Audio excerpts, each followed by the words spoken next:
go ahead and bring this to order.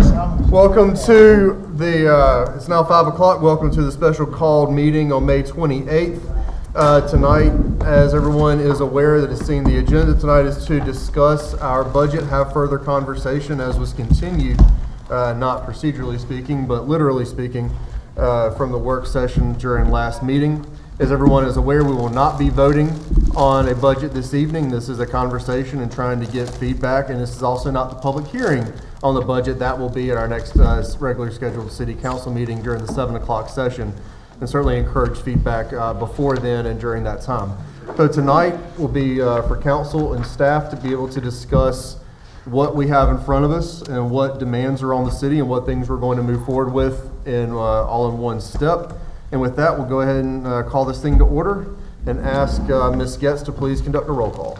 Mayor Gaylor. Present. Mayor Pro Tem Matthews. Present. Councilwoman Jones. Present. Councilman Boyette. Present. Councilwoman Taylor. Present. Councilwoman Weeks. Present. Councilman White. Present. All right, all present and accounted for. Thank you, everybody, for making time. I realize we're all working professionals with other commitments. I know this is an extra layer to that commitment, but obviously the most important thing that we do as a city is ensure that we have the finances and the strategy to be able to operate the city as necessary. Of course, the second is overseeing the city manager in that position. But this one right here is, in my opinion, the absolute top spot. So with that, I'm going to hand it over to our interim city manager and our finance director to guide us through this evening. Thank you, Mayor, Council. Tonight we have an abbreviated summary presentation from the 78-page one. We've moved it down to about 20 slides or so that are going to kind of go over the highlights of the recommended budget and why it is that we are putting forth the priorities as you suggested we do in the budget, and some of the major issues that go along with that, and the financing and fund balance and those items. So I have Ms. Catherine Gwynn will be presenting a summary work session budget, recommended budget.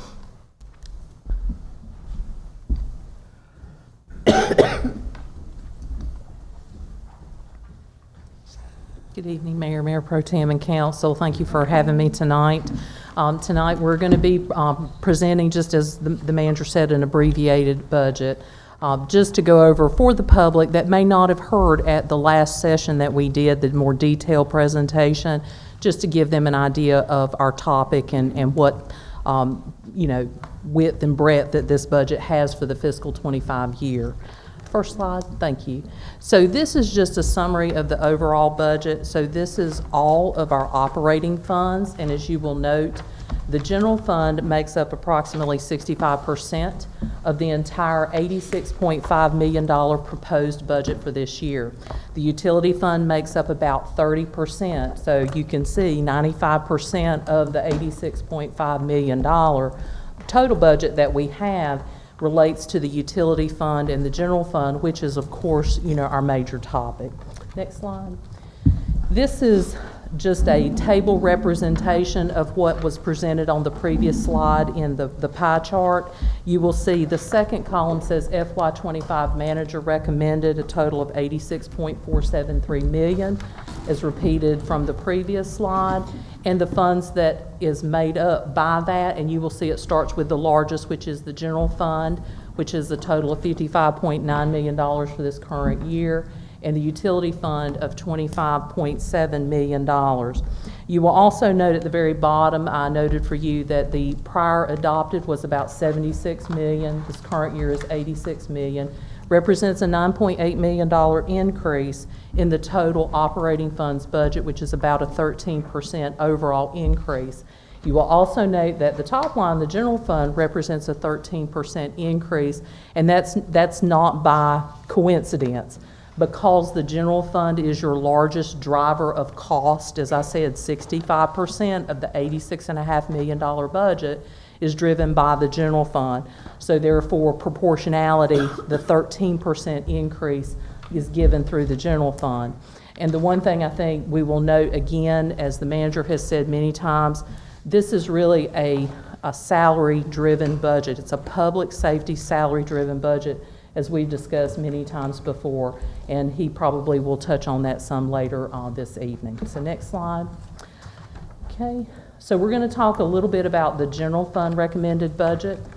And first off, I wanted to give you just a bird's eye view again of the general fund revenue comparison. Again, we have a $55.9 million general fund budget, which is balanced in accordance with state law. And the big drivers, I would have you note, first line property tax for the recommended budget's $23 million. That represents 41.88% of the $55.9 million budget. If you skip down to unrestricted governmental, which is coming in at $15.5 million, represents 27.82%. Those two numbers together, as I said in the last presentation that I gave, makes up about 70% of that general fund budget. And you might say, well, why is that important? Well, property tax is the biggest portion of what funds the general fund budget. So all those programs that we talk about, such as public safety, transportation, economic development, cultural and recreational, and of course our governmental services, are paid for primarily by property taxes. The other big driver, the unrestricted intergovernmental, the lion's share of that $15.5 million is our sales tax. Then behind it, in a far second, is utility franchise tax. So the council can't necessarily directly impact the sales tax portion other than by conducting activities such as economic development. So you are driving more business into the city of Goldsboro, thereby increasing sales, which increases sales tax. When you have good things happening, like we have a good public safety crime rate, good parks and recreation, good things like that, that brings people into the city of Goldsboro to invest money and to spend money. So that's how the city council can affect that intergovernmental, the unrestricted part with the sales tax, is by bringing people in, bringing tourism, bringing new homeowners, new businesses and things like that into the city. But property tax, the council directly affects because the council is the one that by state constitution is allowed to levy the property taxes. So you affect that number very, very directly. And so that's why we've had this conversation in the last meeting, and we will continue to have this conversation, because those are the things that drive how we fund government. So charges for services really comes in a distant third at $6.3 million, and those are the things that we charge. So the parks and recreation, the theater, golf, the Goldsboro Event Center, parks and recreation fees and things like that are fees that we charge to recoup, not necessarily make money, but and also garbage is in there as well, but we do those things to recoup some of our cost. But like I said, most things that we have are funded by property tax and by sales tax. Next slide. This is just a pictorial representation for you of the same slide we just saw before in table form that shows you that $55.9 million in revenues.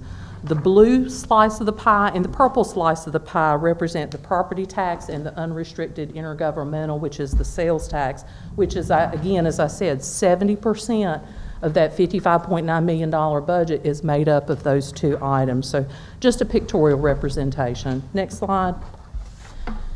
This is a table representation of the general fund expenditures. You will note the manager recommended is $55.9 million because, as I said, we have a balanced budget that's being presented. What I will call your attention to, we break our line item expenditure budget, which is thousands, probably close to 1,800 line items. We break it up into categories. Those categories being salary and benefits, operating, capital, debt, and transfers. As you will see, salaries and benefits in the general fund comprises almost $40 million, which is about 64% of that $55.9 million in the general fund budget. So you can see the lion's share of the expenditures are made up of salaries and benefits, and we keep repeating, this is a public safety driven personnel budget, but personnel itself drives a lot of the general fund expenditure. And then to a lesser extent, operating expenses roughly round out to about 23%. Okay, next slide. This again is another pictorial representation of the general fund expenditures presented at $55.9 million. You will notice in blue, again, those are salaries and benefits representing approximately 64%. Red represents operating at approximately 23%. Next slide. So the manager asked me to put together a slide that talked about the difference, the increase that we're talking about just in public safety. So the easiest way, because this is a difficult number to come up with exactly, and the time that it would take to go through position by position, PAF by PAF, is just too much to ask the department to do. Because we would be talking about dozens and dozens, if not more, of the PAFs. So the easiest way to look at this, to get an apples-to-apples comparison, is to look at the fiscal '24 adopted budget for public safety and fire. Now, this I've kind of fine-tuned or fine-grained that analysis to only pick up really regular full-time salaries, okay?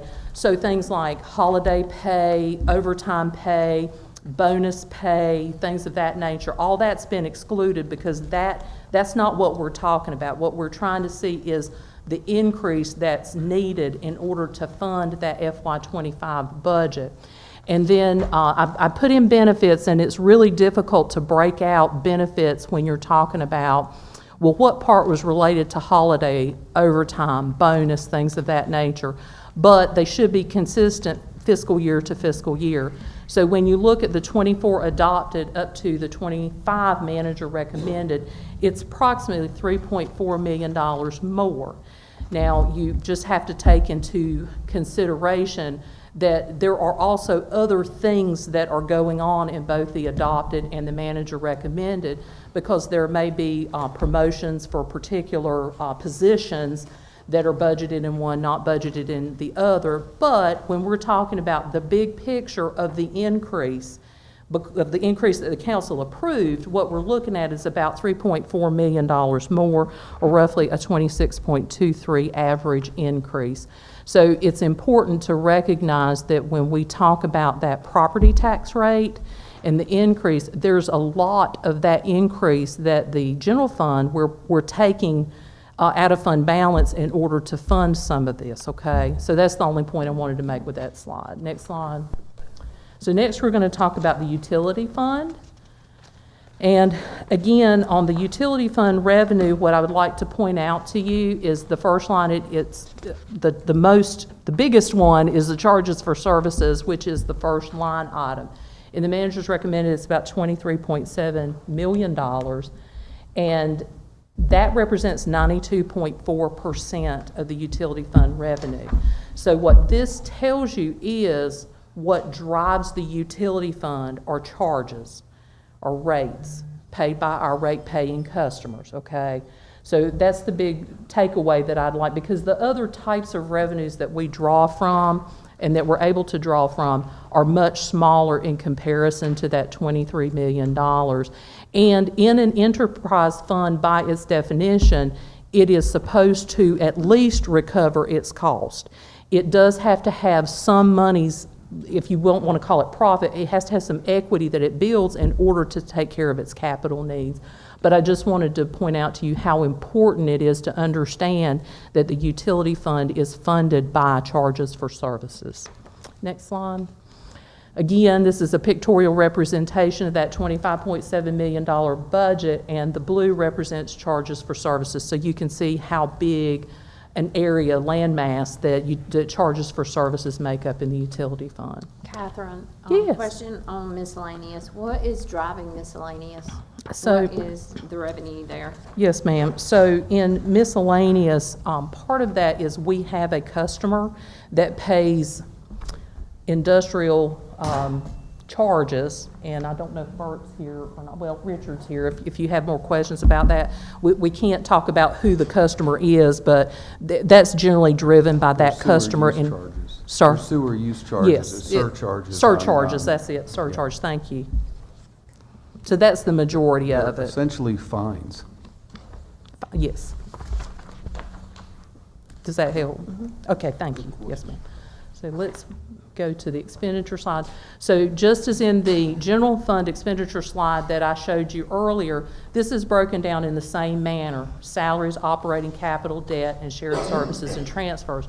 What you will notice in the far right column where it says FY 25% of the total, what's different here is it's a more even mix of the type of expenditure, whereas salaries and benefits only makes up 20% of the $25.7 million budget.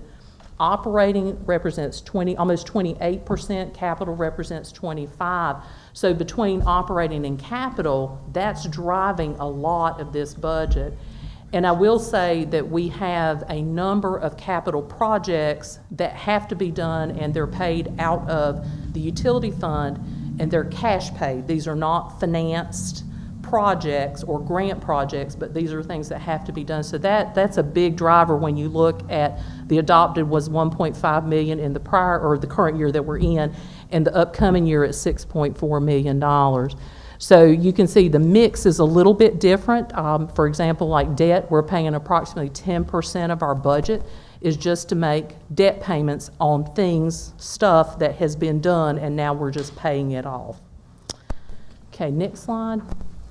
This is again a pictorial representation of those expenditures. As you can see, like I said, the pie is a little bit more distributed than it was in the general fund because you don't have the personnel costs driving 65% of your budget. Next slide. So some potential utility rate changes in fiscal 25. In the manager's recommended budget, a 7% increase in all water and sewer rates was proposed, and we balanced the budget with that 7% with an addition of just shy of $600,000 use of fund balance in order to balance that budget. Now, the manager and myself and David Hyder have discussed what potential changes could we make to still balance the budget as is, but try to see how we could maybe not impact our residential customers as much.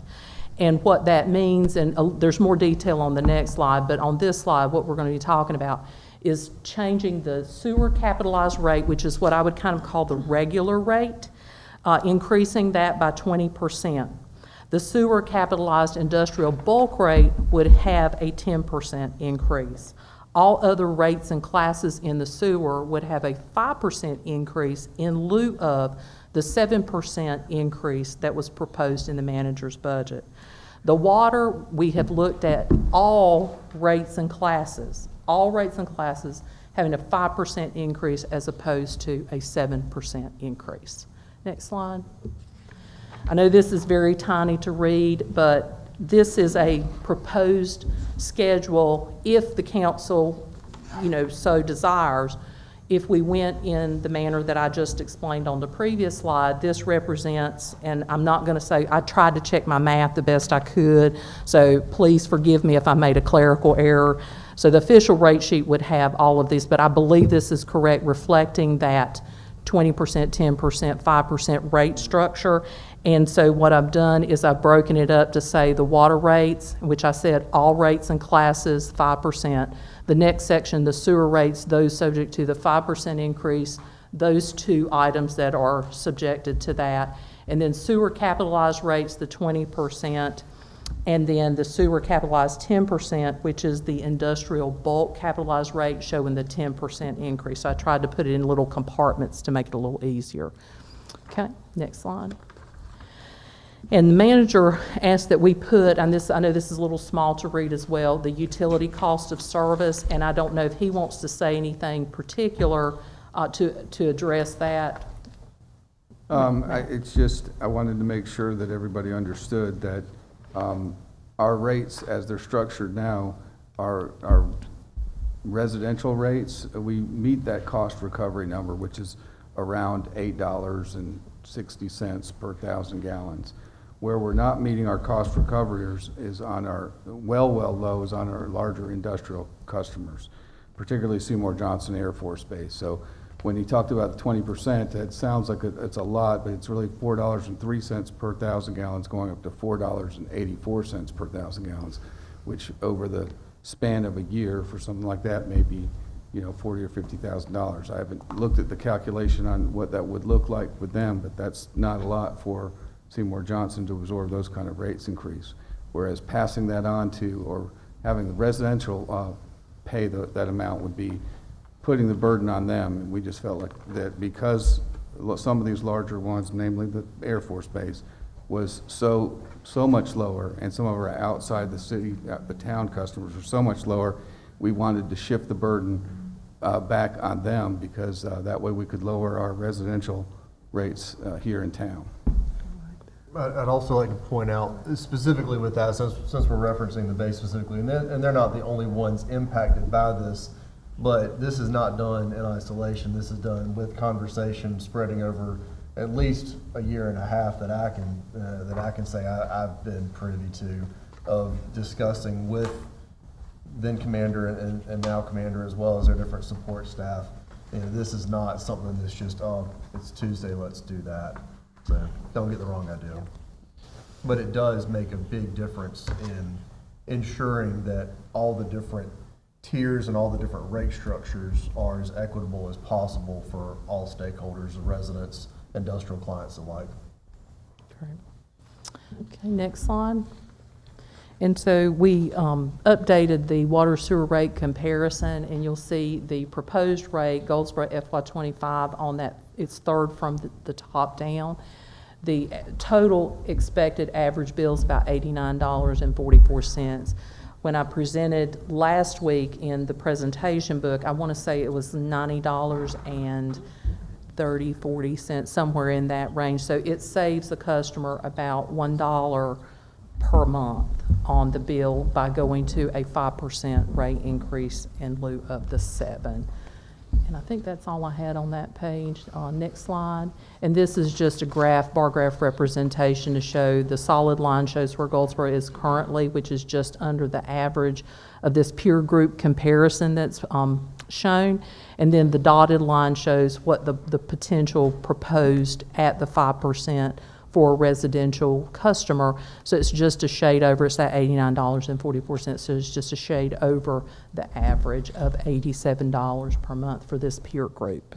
Catherine and Matt, in y'all's conversations, has it become public what other adjustments any of that peer group's going to be doing? Because they're not going to remain flat, they're going to go up. So our consultant, Stan Tech, they're basing this on the current year rates that we're in. Right. We are not aware what anyone else is doing at this point in time. But as he said, we expect to see some of them to raise their rates just because the cost of service has gone up with the inflation. So we would still be right at average or just below average, my estimate, Yes. once other folks make their annual adjustments as well.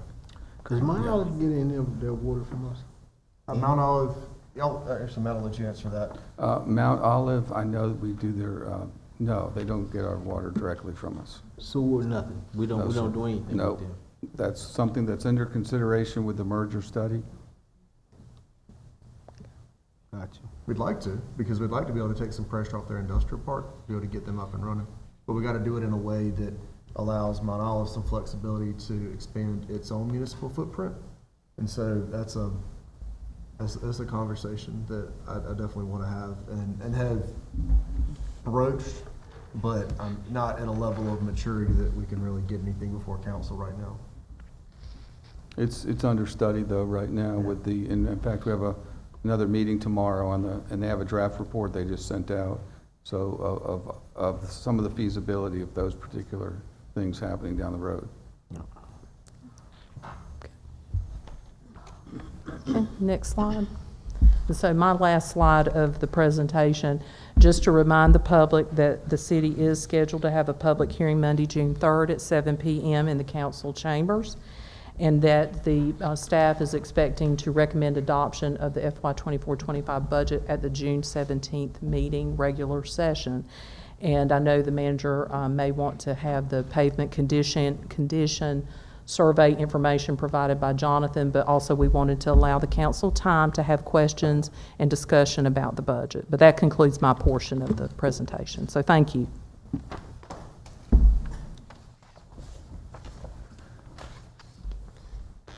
Matt, if you'd like, can keep guiding us throughout this conversation. I think one of the things that we wanted to get out of this was trying to be equitable as possible, with the water and sewer rates, and, given the inflation factor is a serious consideration now, but also trying to get our rates up to where, if our cost for service is $8 and say 60-some cents per 1,000 gallons, and there's others that are well below that, we felt like we needed to adjust that, and that's why those are the more dramatic increases, because if we don't, then we're basically subsidizing the water and sewer that the base uses, and the citizens of Goldsboro are doing that, and we don't need to do that, I don't think. So that was one of the factors behind that, and we do have something we can talk a little bit about, is some property tax scenarios on what it would be like on the average citizen, so the average valued property, which was right now around 100,000, what the tax increase would look like. If you'd like for us to show that slide, we can go over that, but essentially it's impact on the average taxable home, or the 15-cent rate increase is $132 a year. So I don't know if you can see that very well, but those, and if you, a median home of about $210,000 would be $315 annually. That's basically the median value, but the tax value right now we're getting in Goldsboro is, on average, is around $100,000 on the average typical home in Goldsboro, according to the tax office. And that's $132 annually is what we're looking at with that increase that's been proposed. I got a question, Matt. With the water, just going back a few minutes for the water. I know we said that Seymour Johnson has the preponderance of the water usage, so that's who we're trying to make sure that we kind of level our playing field with. But what about places like Walnut Creek and those that we? They would have the same issue. That's the same rate. So theirs of $4.03 would go up to $4.84 per 1,000 gallons. They would be on the same rate. All the outside. So all the outside entities? Yes, sir. That's one, that we're putting it all into one rate, and we're trying to bring that up to the cost of service over several years. We're not trying to do it all at once. Again, the 20% sounds like a lot, but in terms of real dollars, it's not as impactful, because the rate, $4 and some cents per 1,000 gallons for water is really cheap, actually, when you think about what it costs for us to, the chemicals and everything for us to produce it and distribute it. They're getting a good value there, and they turn around and they sell it, and they make money off it, I'm sure, but we can't afford to continue to sell our water for less than what it's costing us to produce it. Even in our agreements say that they have to get the lowest rate, so that is the lowest rate, but we have to bring the lowest rate up with everybody. So, and that's our outside customers like Walnut Creek, like I can't think of Eureka and Fremont, some of those other ones. I can't think of them all off the top of my head, but of course the base. So those are the ones that we've looked at. Then there's also the contracted rates. And Matt, you're more equipped to speak to this than I am. The contracted rates for the Wayne water districts, and of course they get some of their water from wells, but don't they get a lot of water as well from us at a certain price? But that's contracted in, and don't we have to give them something like 3 years or 4 years of notice before making an adjustment on those rates? We have various contracts with a number of people, and most of them are with outside local governments and things like that, and some large business like Case Farms. We have agreements that we can give notice to if we want to make substantial changes, but I believe that there's 6-year notice on those agreements. On some of those? Yeah. So that you can't just opt out of them if there's mutual agreeable to opt out, you can, but if it's you have to notify them, it takes several years to work your way through them. Right.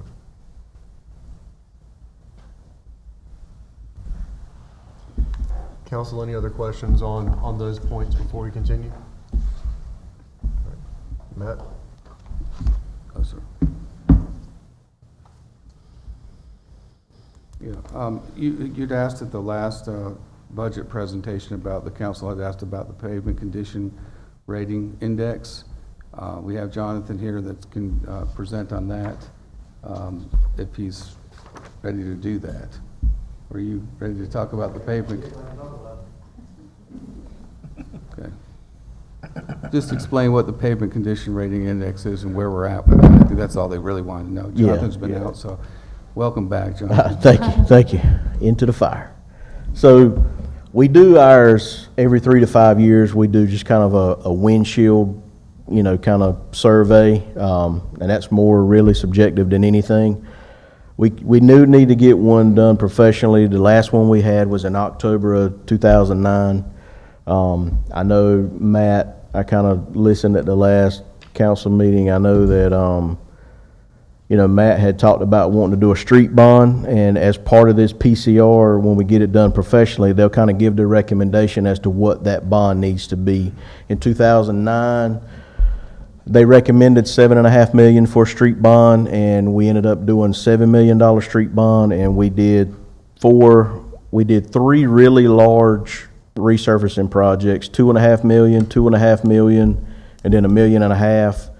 And we did several small one block projects where we did dirt streets. We repaved them. We actually put asphalt down on them. So we got a lot of money for $7 million. I know the first one we did in 2017 was 120 city blocks. So we did two of those. So we did some good work with that.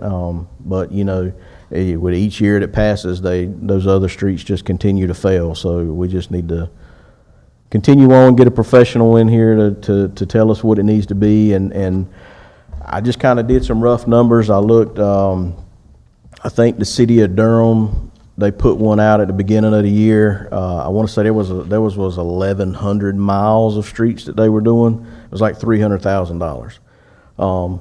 We only got 160 miles of streets, so just kind of doing that quick math, it was roughly around $80,000-$90,000, kind of what we could get ours done for. And that would be all the city-owned streets, not DOT. Would that be, Jonathan, kind of a precursor to being able to go out and bid stuff out and do a street bond? I mean, do you have to have that? I mean, when you ride around town doing just kind of a windshield survey, we already know where the worst streets are, at least visually. Obviously, that's not doing core samples and anything like that. Yeah. Do we need to do the $80,000 or $90,000 professional survey, or could we just go ahead and say, here are, just on a visual survey, here are the worst 100 blocks. Let's get out of the financial situation we're in, and then by next year this time be looking at a roads bond. Yeah, I mean, we could definitely do that. I mean, if you wanted to spend $2 or $3 million on some city blocks, which, now that was, at this point 7 years ago, so construction's gone up, but I mean, you probably won't get 120 blocks, but I mean, if you can get 80 or 90, I mean, if you wanted to throw $2 or $3 million, I mean, it definitely wouldn't hurt. Does having the professional survey help or hurt with the issuance of the bonds? I mean, it would definitely help to have, these entities that give out the money. I mean, they would definitely like to see those studies and stuff. And I mean, that it helps with anything. That's why these studies and engineering reports are so beneficial on our front. So spending that 80 or 90 to have a professional opinion as opposed to the windshield opinion may be the key that unlocks the box. Yeah. The few $1 million to help us with the problem. Right. So that's your return on this. Yeah. Okay. Council, any other questions, Jonathan? I didn't mean to take over questions, but those are some points that I had. Please, Priscilla. So is that gonna be the way forward? Like, is that what we're gonna do? Do you have the funding available to do that now? And when I say now, I'm not talking about like tomorrow, but I mean like. Yeah. So that's why we're bringing this back, because we feel like the best source of doing this to get some kind of economy of scale is to do a large-scale bond like we've been done in the past. And to do that, we do have to work and get off the UAL list, get a bond issued, and that's where we're going towards right now. So that would be our recommendation, is to do a large-scale project as soon as we get off the UAL list and borrow X number of dollars based on what a pavement condition rating index tells us. It would be my recommendation, is what's the worst streets, and then at least start attacking it that way. So we're not looking at like near future, because we're waiting to get off the UA. Yeah, I mean, we could start planning, I guess, as early as the fall. Absolutely. Yeah. Because we, for all intents and purposes, intend to be off the UAL by end of calendar year. And at that point, then it's a matter of going through the bonding process. So you're not talking about overnight repair to streets, but you are talking about overnight movement. And there's nothing to stop us from doing the professional assessment while we're working through Correct. the process of getting off UAL. I guess that was my question, like, what's the timeline? And you don't have to, no pressure. with Yeah, that. yeah, I'm yeah. just saying, like, as far as the study goes, not talking about the actual applying for the bonds, like, The what's study ti- wouldn't take long at all. They No. can come in and do that in a few months. I feel, pretty certain as to that. I guess more simply put is, are we gonna try to call them tomorrow and say, can we get this done, or are we gonna wait until August? We're gonna wait till Probably- September? Yeah, probably July 1st. I mean, because since we're talking about this budget Okay. cycle, I mean, it would be, it would be kicked Okay. in with the new budget. So, yeah, I mean, Okay. sometime middle of the year. Okay, So if we would need a additional line item, I would advise that we do that out of the general fund, add some amount over what our estimate would be, $100,000 or something. However you believe that's best accounted for. Can I throw in a finance Please. perspective? Please. So just thinking about a finance perspective now, if it's possible that we can fund the whole thing, because we can fund debt costs as well as construction costs, that the preliminary engineering costs could also be folded into a debt issuance, so it would not necessarily need to come out of the annual operating budget. And I mean, just from, a finance perspective for you all to think about. So, finance is in the background working very hard to get the audits done and completed here in the next few months, and we're caught up completely. The hardest part that I just want to say that I think is going to be for the council, you're going to have to do a lot of heavy lifting come summertime, August, September, October, because until you all decide how you want to spend the dollars, until you tell us how you want and what you want to spend your dollars on, we can't give you any estimates to say, what can we absorb?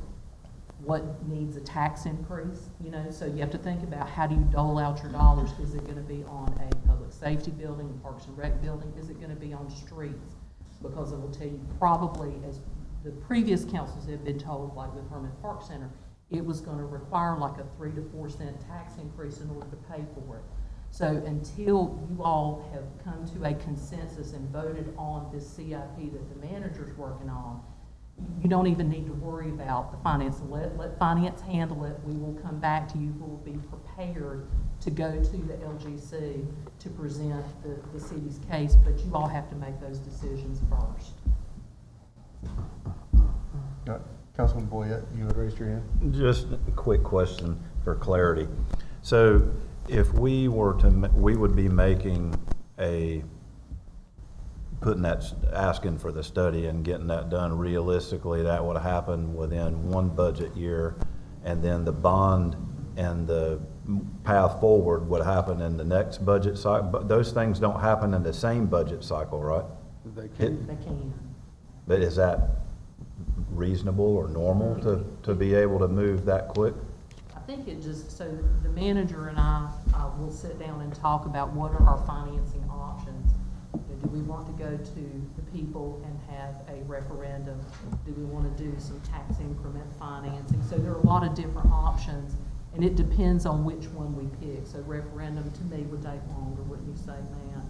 If we were to do that. So it just depends, but on the backside of it, we obviously want to have the lowest, best rate for the city, because that means we get more construction. Right. So we will obviously look at all those options and present them to council and tell you what we recommend. Okay, but it's not impossible for both of those things to happen during the same budget cycle? Okay. So, thank you, John. All right, appreciate it. Thank you. So we wanted to sort of get that out there because we knew it was a question, and, we're here tonight to kind of go over any questions you have, concerns with this proposed budget. And Matt, if you would, you presented slide 21 and 22. If you would go back to slide 21, it was the potential cost cuts to reduce the proposed property tax increase. Can you talk through those one more time or in just a little bit more detail? If council is looking at ways to be able to bring this property tax increase down, or talk us through those.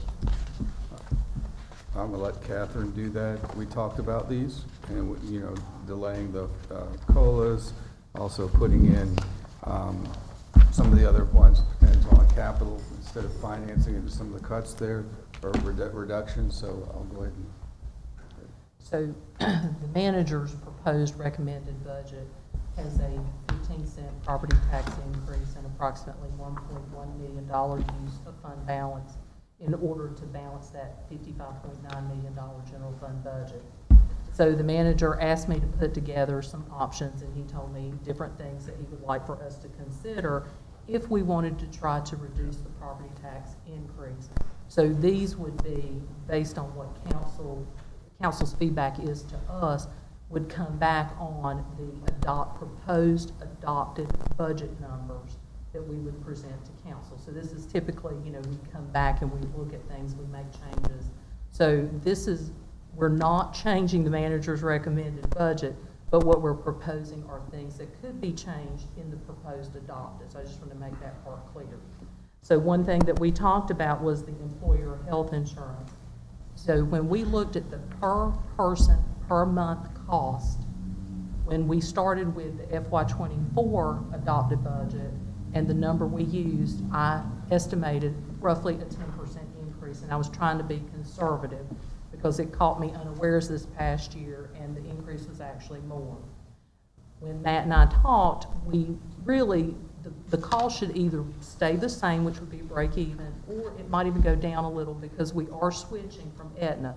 So we'll have 6 months on state health plan, and then come January 1, 2025, we will move to the Aetna health plan. So he asked me to just change that per person per month estimate from 10% to 4%. So I gave you 3 scenarios, column A, B, and C for potential cuts for the proposed adopted. So that employer health insurance, just adjusting that estimate, saves us about $199,000, roughly $200,000. He asked me also about proposing a scenario where we deferred the COLA. So I did not put that in potential cut A, but in potential cut B, if we deferred it 3 months, it saves the city approximately $182,000. So instead of it starting that first pay period in July, it would be July, August, September, it would be in October, first week of October that it would start.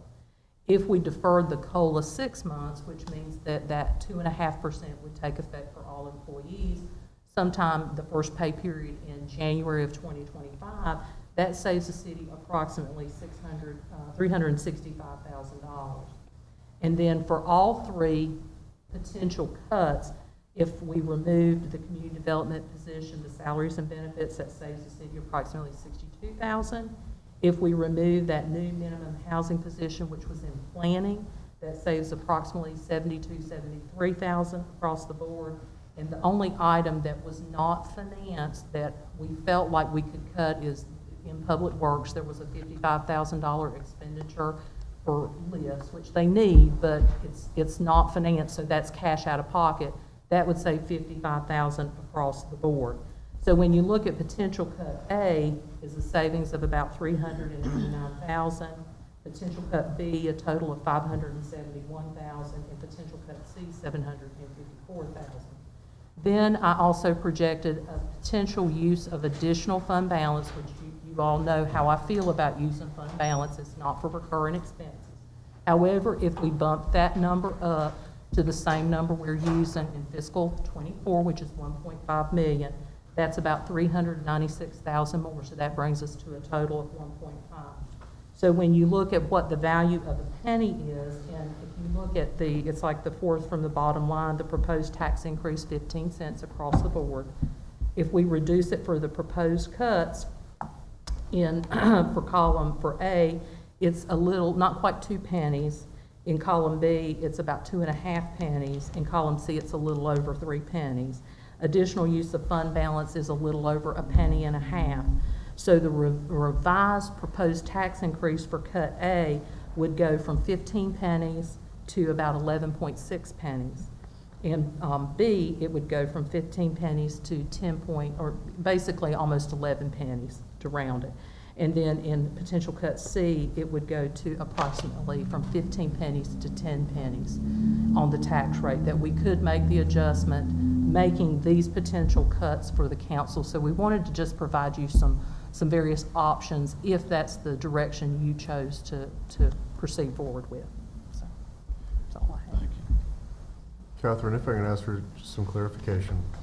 On the employer health insurance piece, 10% versus 4%, that is what you would be holding in reserve for the employer contribution based on what we're hoping happens with state health plan, right? Well, no, you're using the cost savings to balance the budget. You're using the cost savings in But- order to cut the tax rate. The 10% versus 4%, does that in any way impact the quality of the No. plan or the services? No, it's just Exactly. the budgeted amount. It is purely the budgeted amount that is set aside to cover the employer's contribution. Yes, sir. Right? Mhm. And so, I'm out of the game. I used to be, over an organization that had state health plan. I'm not anymore.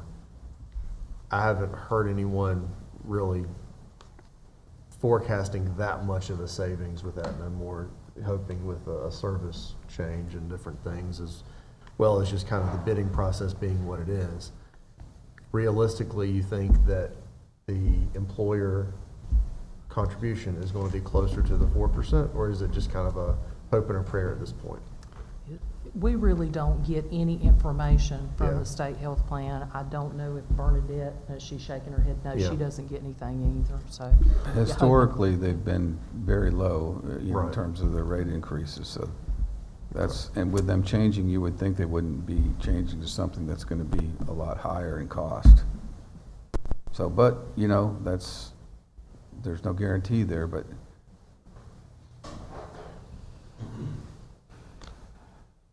If you are, when I say comfortable, I should really say amenable as opposed to comfortable, because if I were in your shoes, I would want as much cushion as possible. And I respect the heck out of that.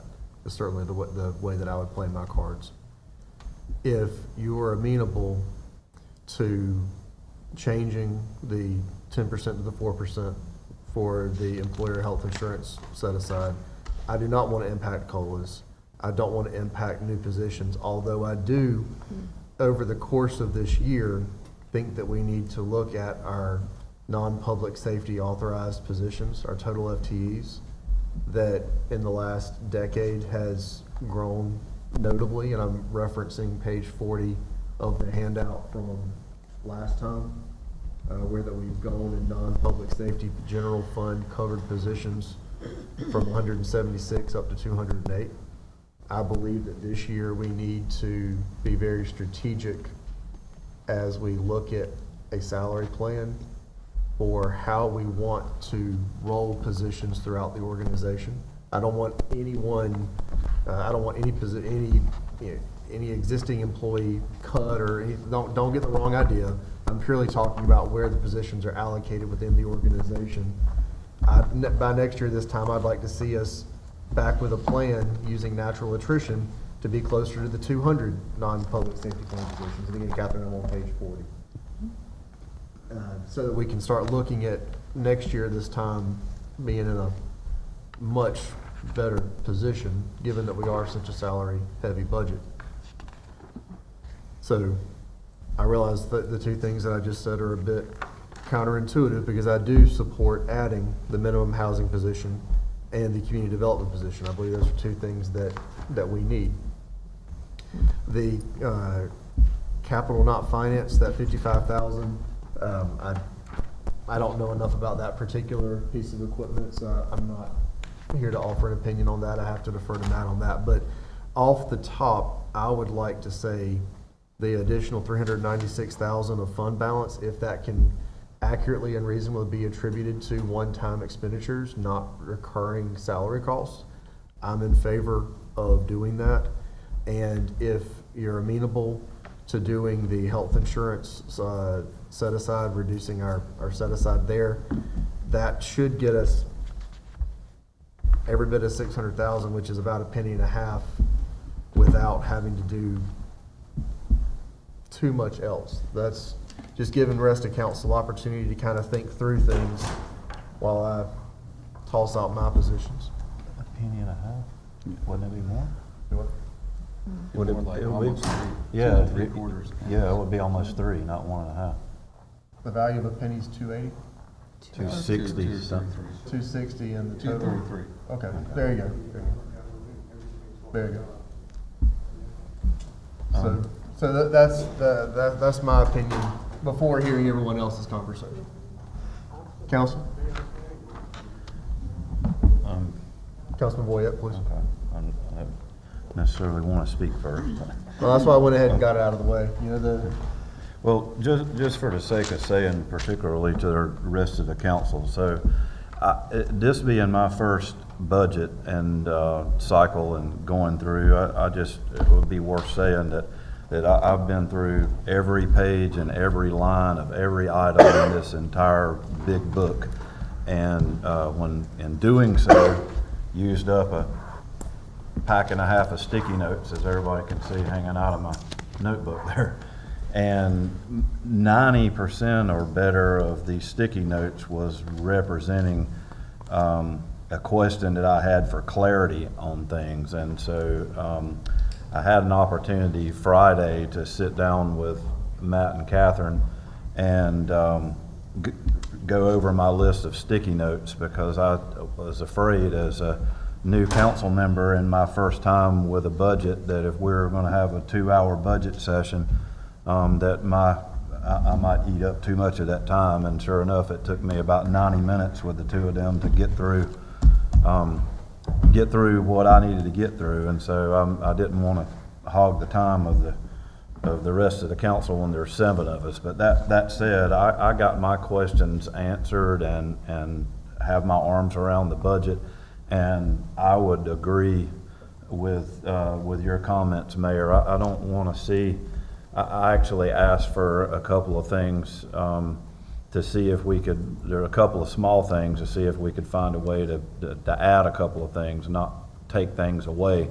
So I wouldn't be in favor of cutting anything on this list beyond what you just mentioned, Mr. Mayor, which I think is perfectly okay. Path to a little bit of relief without sacrificing pay for our employees or positions that we need, et cetera. So I just wanted to mention that. So particularly if nobody doesn't see me asking a lot of questions going forward. I've asked 1.5 hours worth Friday, so just wanted to put that out there. But I agree with your comments, Mr. Mayor. Well, thank you. Council, any other comments, questions? You know, the purpose of this is conversation. There are no silly questions. If there's specific pages in the larger booklet that folks want to turn to and get questions answered about specific allocations, we can do that. We're not on a time crunch. We don't have to be out of here by 6 or 6:30.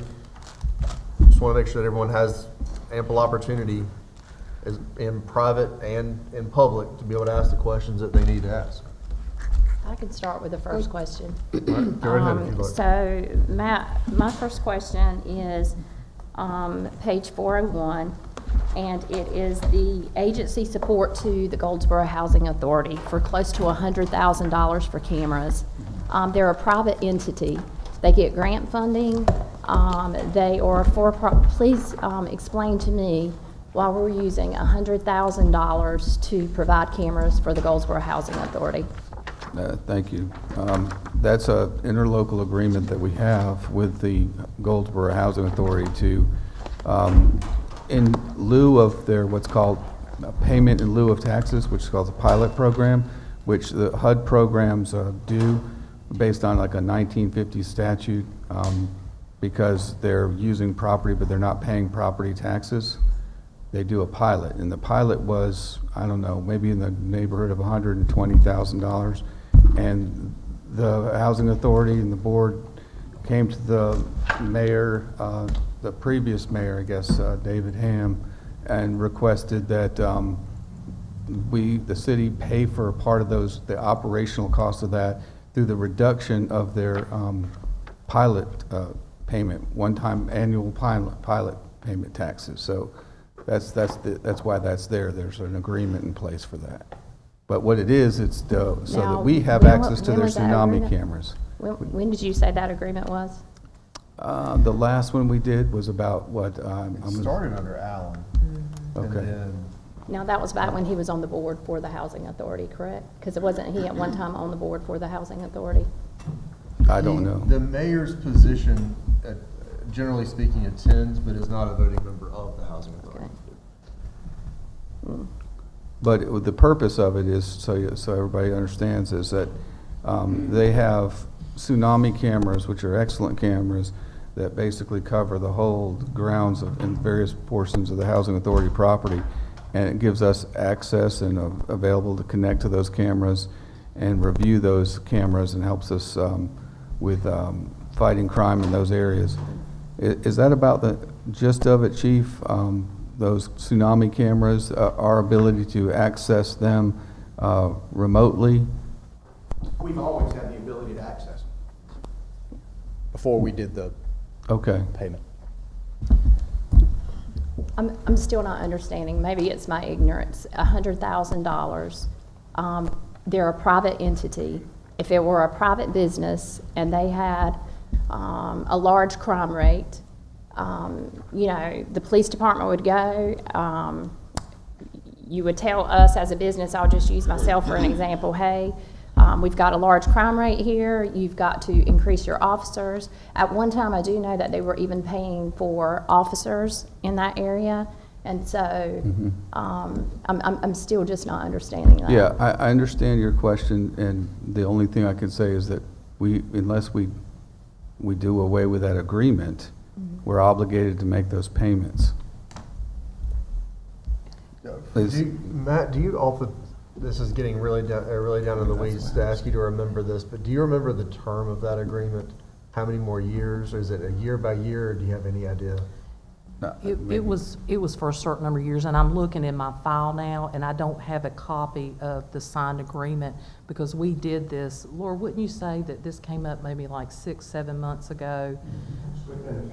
That's what I thought. Now, and also recognizing that what the Housing Authority was doing is their pilot payment to us, they were netting the cost of the cameras out for 2 of the areas that they were servicing.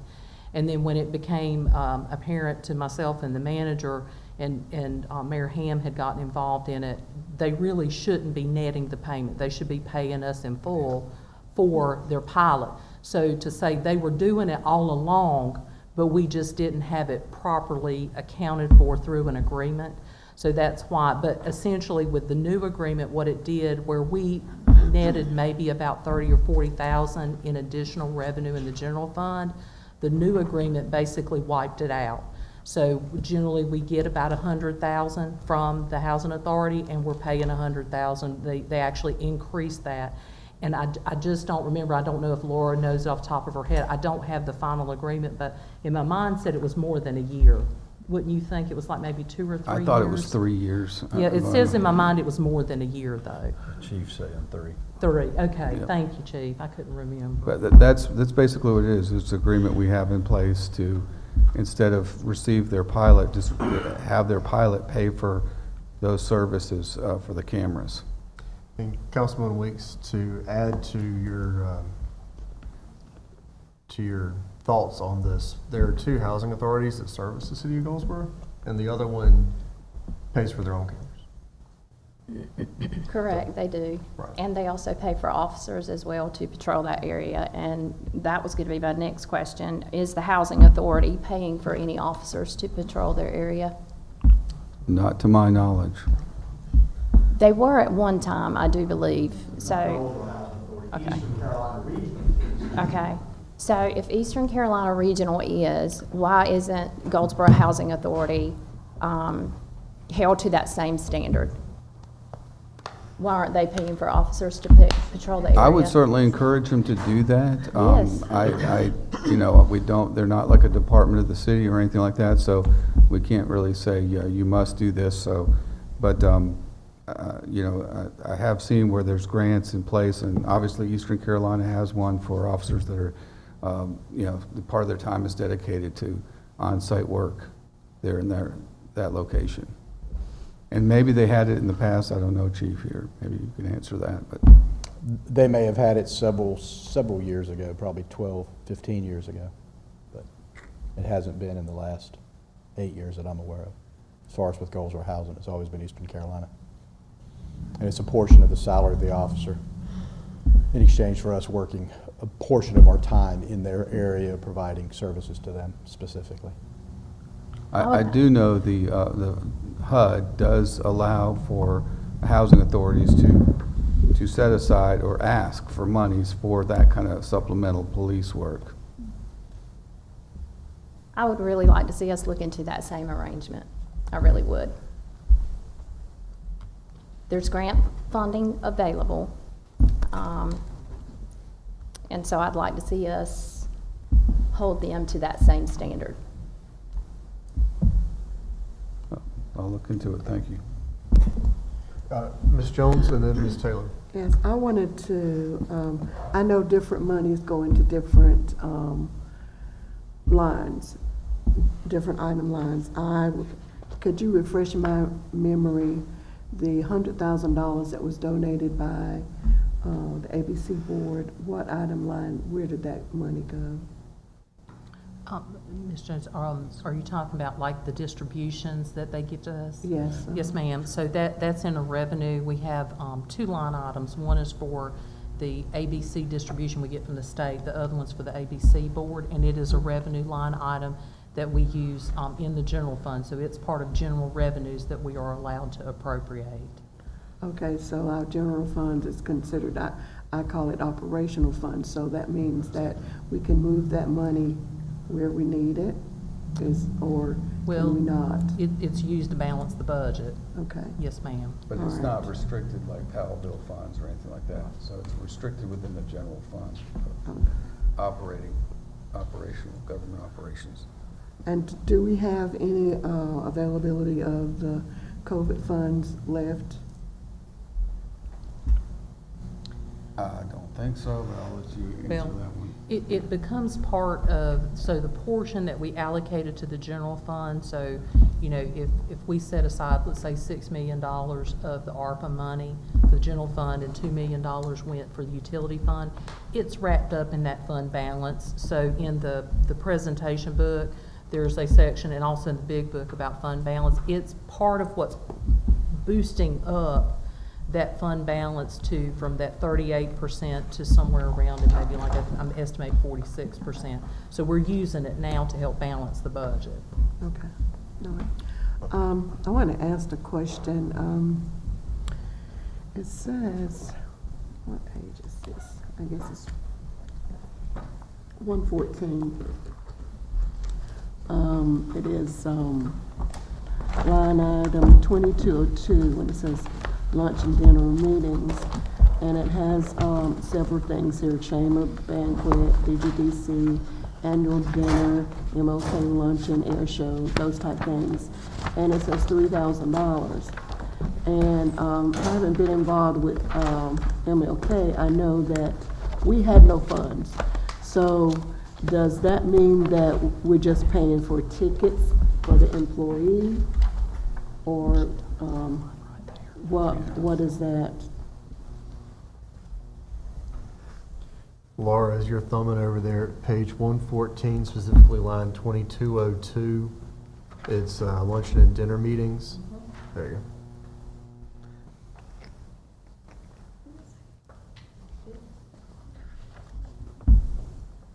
Those are just various dinner meetings and luncheons that the city council signs up for, that we pay for. for various types of events. I mean, I would say there's probably several more than those that are just listed there. But if there was a special kind of meeting, like for example, we had the town and state banquet this year, Yeah, that would be the. Yeah, I noticed that. I know that there was $200 allocated for that, and we usually go to Raleigh, but it was brought here, so Yes, I had noted that, so I canceled that out. But I had some concerns to see, it says $3,000, so I was wondering if that was paying for our tickets for the dinner. Yes, ma'am. I had several requests for that to be added to the budget this year. Right, okay. Normally, we add,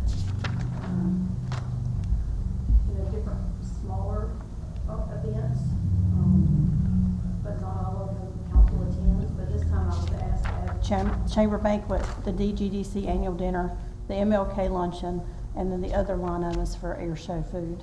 Okay, The air show for so next year. there's no funds to help with the actual program? No, that's done by, you talking about for MLK Yeah. luncheon? That's, To help with the actual program. I know that we had to raise our own money and all that for the speakers and all that, so. that's normally there's- through their budget, through community relations. Catherine and can answer that. Yes, ma'am. Okay, where is their budget? Yes, ma'am. So, Ms. Jones, you know that project report that I do for you guys in the monthly reports? Okay. It's a fund G1107 or 8, but it is the Special Revenue Fund for Community Relations, and it holds the Martin Luther King, and there are several other things. Felicia, help me, my mind is going blank at this point. But it's in a special revenue fund, which is not an operating fund. That's why it doesn't appear in here. Okay, I don't know what to add. What else do you do in that fund? It's Martin Luther King. The department used to host the interfaith breakfast, an annual interfaith breakfast.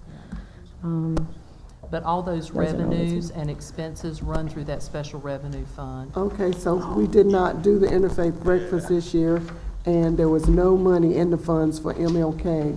So what happened to that money? I requested assistance for MLK and we didn't get it, so we kind of set it up where the ticket sales and sponsorship monies would pay for the event. So it paid for itself versus the city funding it. Well, I would like to see us at least assist MLK this upcoming year. So we did put that in the budget this Okay, upcoming all right, year. probably, so he's looking at something else. Thank you. Also in the same vein as Councilwoman Jones, explain to me the air show food, because we're giving them 15,000 somewhere else, and then on this line, we're giving them more. I figured that. Okay. So it's not giving them, so, at the air show, every couple of years when the air show happens, it's the event, our tent, our air show chalet has been opened up to city employees as a thank you from council and the mayor and, the manager, and the city employees come out for those 2 days. And we have like little random snacks and like barbecue sandwiches or something small that they can eat while they're at the air show. But it's open to all city employees? Yes, sir. Ms. And Jones? some of that money pays for that. Okay. Ms. Jones, did you have any other questions Okay, at this time? on page 137,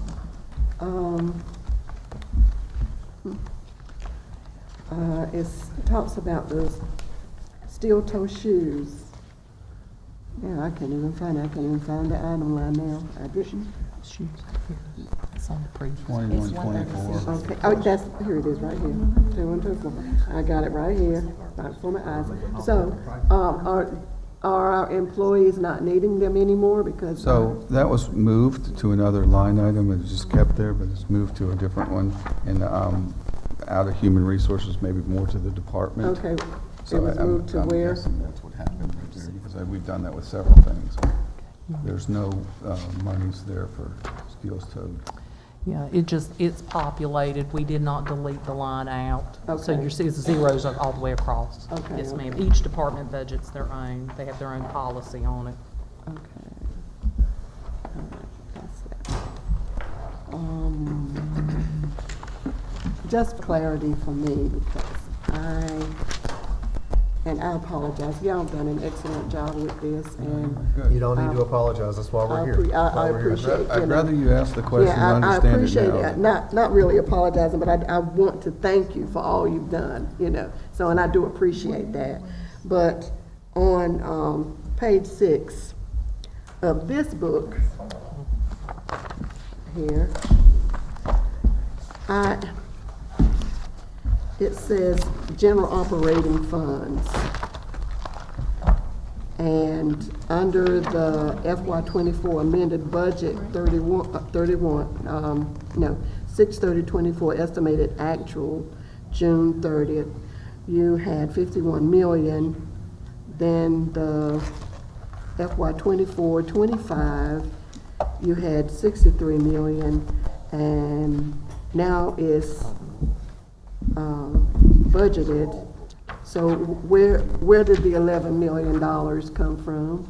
Okay, so state statute requires that we present to council what we think we're gonna actually use by June 30th, 24. So when we did that first column you pointed out, the 6/30/24 actuals, so the departments have come back and said, we think, I've got X amount of budget, I'm gonna spend X. I've done the revenue estimates and say, we budgeted this much, but this is how much we're gonna come in. So what happens is that we are anticipating a deficit, a reduction in fund balance of approximately $3.4 million. However, council, and this was part of my presentation, so that I know you weren't available for that. Right, But so that's why I'm asking. 'Cause Yeah. That was one reason why I apologize, because I wasn't here, so. yes, ma'am. But I wanted to hear it for Yes, myself. ma'am. So we had actually anticipated using at least, roughly $4.5 million. So we're actually not gonna use as much fund balance as we predicted we were gonna use because of some savings where we're not spending as much, and then some revenues are coming in more.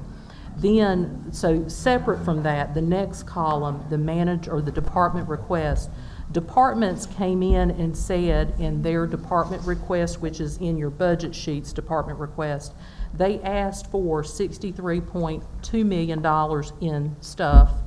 And then when I did the revenues, I only predicted $48.5 million in revenue, which is where you get the $14 million deficit. Okay. So the manager, his responsibility is, of course, to provide the council with a balanced budget. So we cut basically $14.6 million out of the budget to get it balanced. We added some revenues, but it was a lot of cutting that we had to do. Does that kind of help delineate what each one? Okay. Now, thank you. Yes, And I ma'am. probably missed this too, but I want to hear it. Under the utility fund, for the actuals is 7, and then you broke even for the adopted budget.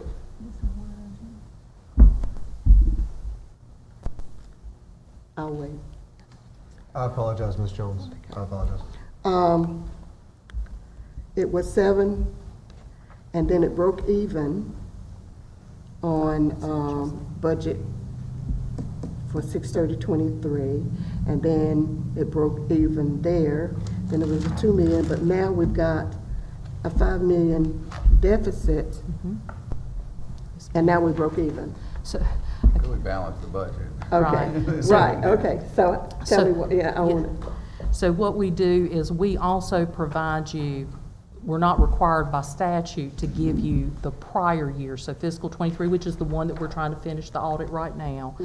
But I give it to you for perspective, because when you try to look at adopted and amended budget, it really doesn't tell you like, how did we do?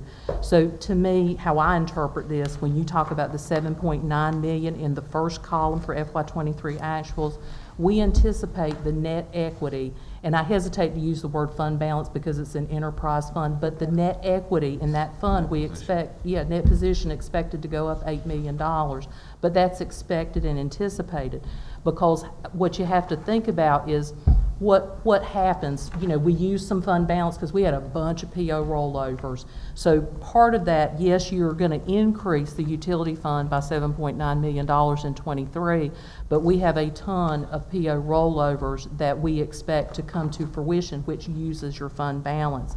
And then, of course, we provide you the 24 adopted and then the 24 amended as of December 31st, which should be zero because we have to present you a balanced budget. Right, okay. The next column, the 6/30/24 actuals, what we expect to happen is we're guessing we're going to have a $2.6 million surplus, even after the PO rollovers.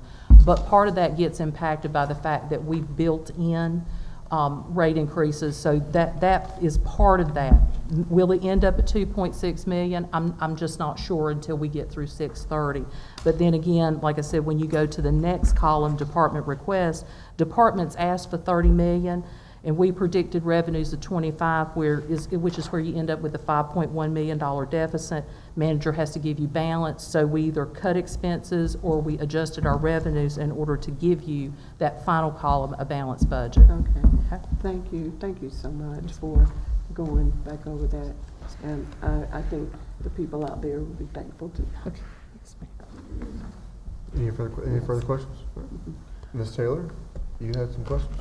Yeah, I did, and let me just say that this is my first budget cycle as well, and I'm probably going to be asking a lot of questions about little things, but you know, I just compare it to sometimes at home when you're broke, you have to eat oodles and noodles. So you save money in one way, you know, to get what you need in something else. So I do want to tell Councilwoman Weeks, I totally agree with you with the Housing Authority questions. So, and Chief West, so you're definitely saying we can see those cameras without paying that money? In the past, we have, absolutely. In the past, we have. Yes. So, do you know if it's part of the agreement, if we were not to give them those funds, would we still be able to access those cameras? That's the unknown. It's not in the agreement, so I don't know what would happen if we didn't. Okay. And so, is there a way that we would be able to see that agreement? Yeah. I think I just got an email to me. Okay. And then I did have one question. Do all of the departments have to have a subscription to the News Argus? No, I don't think they have to have it. Okay. I know certain departments have to have it because when they do legal notices, right? They like to verify, like planning would like to see, make sure they can provide documentation that they send out the notices and it's there, so they can put it in the agenda so you can see that it was duly notified. Right. Noticed, I mean. So is there a way to find out which departments just absolutely have to have that subscription? Yeah, Please? we can do that. Thank you. That's all I have for right now. Fair point. I have a quick question. I think there's some more conversation that needs to be had around that Goldsboro Housing Authority issue. Because I remember vaguely, I'm trying to shake my brain to remember more specifics, but it seems like there's some information missing about that camera situation. So I don't know what we need to do moving forward to restart the conversation or to go back and visit it. But I don't think it's just that cut and dry. So I want to give the benefit of the doubt to the Goldsboro Housing Authority as well, you know, before we start just talking from this side. You're exactly right. That conversation regarding the pilot program is much more in detail. Go to the background while you're getting there. It was a long conversation that previous council worked through. Not necessarily excited about the outcome, but I distinctly remember it being a long, arduous conversation, weighing the pros and cons and trying to ensure that systems that were or cameras that were compatible with the systems to be able to view in real time, as opposed to have to get warrants and then go out and request feeds. But Mr. Murphy, if there's any part of it that you remember that you want to bring up, that'd be great. To Councilmember Matthews' point, it's much more detailed information that needs to be discussed. When you look at the agreement, as comparing Eastern Carolina Regional Housing Authority with the Goldsboro Housing Authority is like comparing apples to oranges. They're two different entities within themselves. So when you look at, I don't have the agreement here, but when you look at the agreement, there's value added to what we're doing with the Goldsboro Housing Authority. There's value added to what we're doing, why Eastern Carolina is paying for what they're doing. So I would highly recommend you sit down and research the agreement. And there's been a number of conversations on the pros and cons to paying the $100,000 plus fee to that. The mayor would not have agreed to that if it wasn't a prudent decision on behalf of the city of Goldsboro. So I echo with what Councilmember Brandy Matthews said. So I take it you're going to give us a copy of that agreement, because again, they're both private entities. They're both private entities, and we've seen an uptick in our crime statistics in that area. And if you have a private business and you have an uptick in crime, and you have to hire additional officers, you have to hire additional security, then that private entity should have some buy-in as far as with officers, Well, that kind of thing. it's a policy consideration, Councilwoman Weeks, so we'll get the policy back to you. You can take a look at it, and if you feel, this council feels like it needs to be modified, then you can do it. I mean, there's certainly ways that they can do this. It would cost the Housing Authority more of their, pilot funds or some other grant funds that they were able to get. It's right now the city's paying for it out of partnership with them. So it's a matter of what your philosophy is. So there's not so much to it. I know how the tsunami cameras work. I know how they're very, very good high-tech cameras. I know how the pilot system works.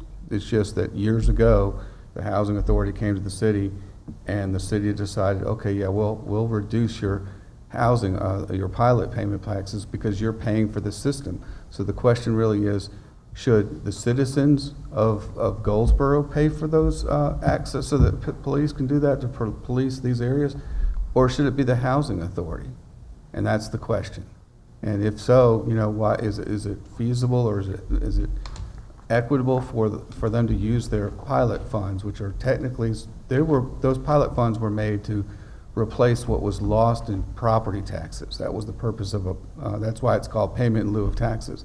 The federal government gives those to various housing authorities so they can pay the municipalities or entities that they're into and reimburse them for their costs. That's what that is, for providing services to those areas. I'm sorry, out of ignorance, I need to ask you this. Reimburse them for their cost of For the reduction of what would be normally housing that would pay property taxes. Since they don't pay property taxes, the federal government set aside the pilot legislation so it would offset those. There would be something there to help the local government provide services. Right. I thought you were saying to offset the cost of housing, because they're being subsidized by the government for that housing, so they're not losing any money off of. That's a different conversation. Yeah. I wasn't minimizing your thoughts, either of you. It's a bigger conversation, and I think it's fair before we get too far in that decision that we hear the whole, we see the whole thing. I So that's I what respect that that. For me, it's 100,000, it's 2 employees, so that's. And that's why I was asking to see the agreement. Yes, sir. So, I mean, because I've never seen it. So I respect. We'll have it sent out to For sure. council members. Yeah. Councilman Boyette? I agree with all the comments regarding that entity. And whatever we can do as a council to be fiscally responsible, that's of course what we're supposed to be doing. But and I would like to see us take a deeper dive, as was said, into some of those things and be able to understand some of that. I know that, and look at what else we can do. What can we do to be of further benefit in that regard? I know that, and it's been more years ago than I care to admit, but when I began my law enforcement career with the town of Selma a long time ago, that the housing authority for that town actually not only funded police officer positions that were actual police officer for the town of Selma, but their primary function was supposed to be housing authority police officers, and that housing authority actually provided housing at no charge to a police officer if they wanted to live in one of the housing complexes or areas. That was provided as a value service or value-added service or a benefit or whatever. And we had, in my day, we had several police officers that took advantage of that. You know, just so whatever we can do to, you know, to be more efficient. I think that's a great idea, to look into different things that we can do. I appreciate everyone's comments in that regard. Council?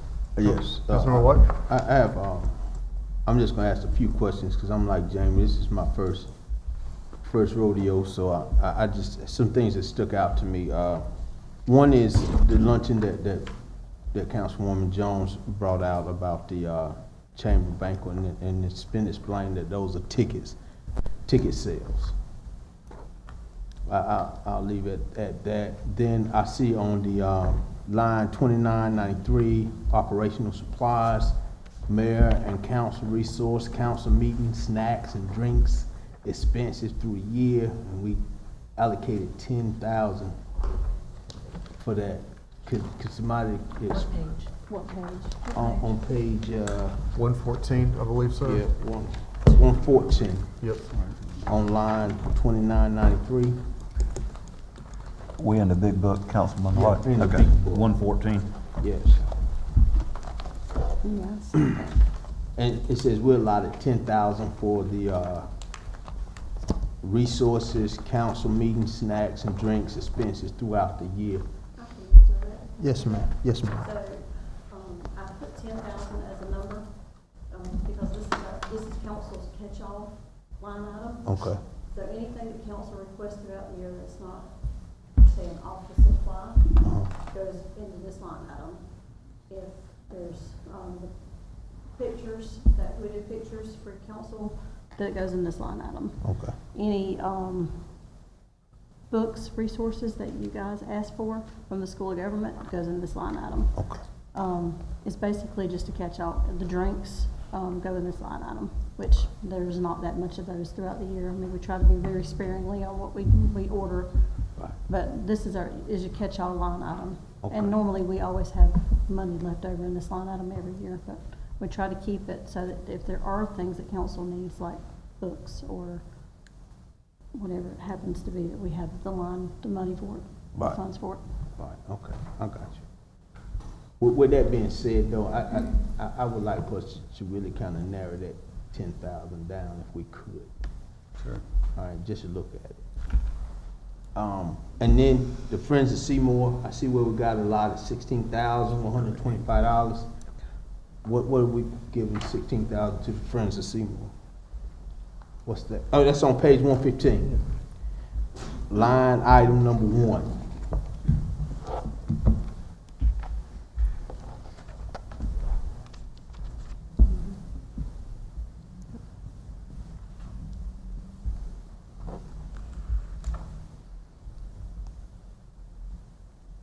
Are you asking Yes. what we use that money for?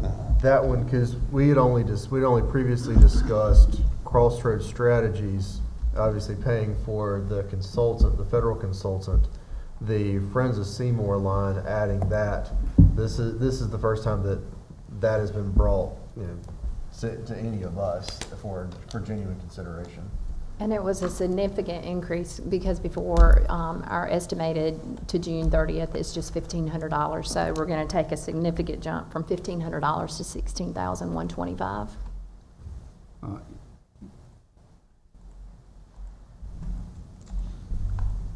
I believe what happened there was that whenever we were doing the budget, that was the number that was adopted from the last year, and I believe it just got carried over to this current year, not knowing if we were still going to be using the Friends of Seymour for that amount or not. So that number can probably, So we definitely I guess need it can to- go down. I'm not sure about We that. definitely need to adjust that if year-end projections is only at $1,500. Yeah, and, like Laura said, I wasn't sure what we were gonna do with that, so, and the same thing with Crossroads, we don't know, we have a contract with them up till the end of the fiscal year, we don't know what we're gonna do after that. Okay, so I'll- my concern with these these data entries right here is, one, with the Friends of Seymour, we have people that own the actual board, but they're not voting members. If we're gonna give 106,000 to an entity and not have a voice, I really strongly have the opposition to that. Okay.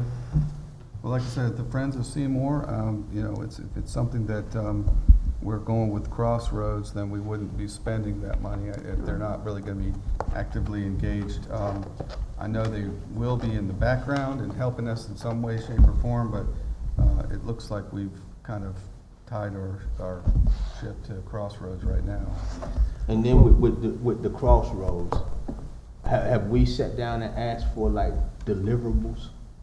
What are we looking for with Crossroads? And the reason I ask that is because North Carolina MAC, which is in Raleigh, they advocate on our behalf. Seymour, Lejeune, Fort Liberty, they have their own lobbyists that the state pays for. And the same things that we're asking for, the memo that we signed for $41 million for the training facility, is the same thing that's on his priority list. Mm-hmm. So I think we're double tapping, and in this year, specifically this year, because the budget is so tight, that if we don't need to have it, we don't need to double tap. I mean, this is you guys, mayor and council's budget, so I mean, it's at you guys' discretion here. I'll go on this one. The Crossroads Strategies piece, that one I think is yielding benefits. And each of the other host cities that have military installations do have their own forms of lobbyists and strategies, or lobbyists and consultants on top of what NCMAC is able to offer. So I don't think that we're out of line to have our own, and being able to do it at a price point that is split with the county for Crossroads. Because again, we have direct communication with Crossroads and with Friends of Seymour if we choose to use it. Obviously, Mr. Gerard came in front of us last meeting or meeting before last and handed out cards. But with Crossroads, yes, there has been direct conversation about the specific things that we want to see. And I think that's where we're getting some of the language in the House Armed Services Committee, that they're proposing for their NDAA for this year.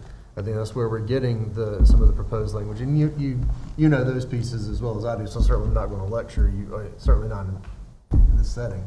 Well, I do understand that piece, right? Yeah. But my concern is, some of you may know that.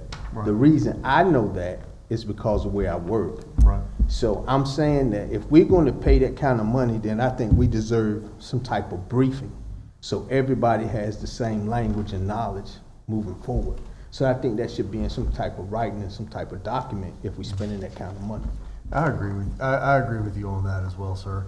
The current agreement with Crossroads, as everyone here saw, was originally 4 months and ends June 30? Is that correct? Yes. Ends June 30. And we need to, given that it's the end of May, get into conversation about the specific statements of work and deliverables that are going to be part of one for next year, assuming that we want to continue having that sort of support in DC. And I believe that we ought to keep that support, but I also do agree with you that there ought to be some scheduled deliverables. And I know that, without using names, there are representatives within Crossroads that want to give us those deliverables, and we've got to make sure that they're getting across the line. Right, so, and then I'll leave it there. I would recommend, Mr. Mayor, that, some of those deliverables that maybe Councilman White can work with him closely, so that he'll know more in the loop on what's going on as they come through, because we've been so embroiled in some other things right now, but they're heavily working in the background and getting things accomplished on our behalf, and I think you should be in the loop on that. I agree. It's just, there's been so many things going on. There have been things that we knew were happening. We were seeing outcomes. We were seeing results from the overall combined offensive, if you will, of trying to get the issues with the squadrons resolved, that I'm not exactly sure where the communication got dropped. I have a suspicion, but we're not gonna go there right now, because a lot of it I was not getting either unless I called directly and said, hey, I wanna know this or that. And they were always very happy to hear from me.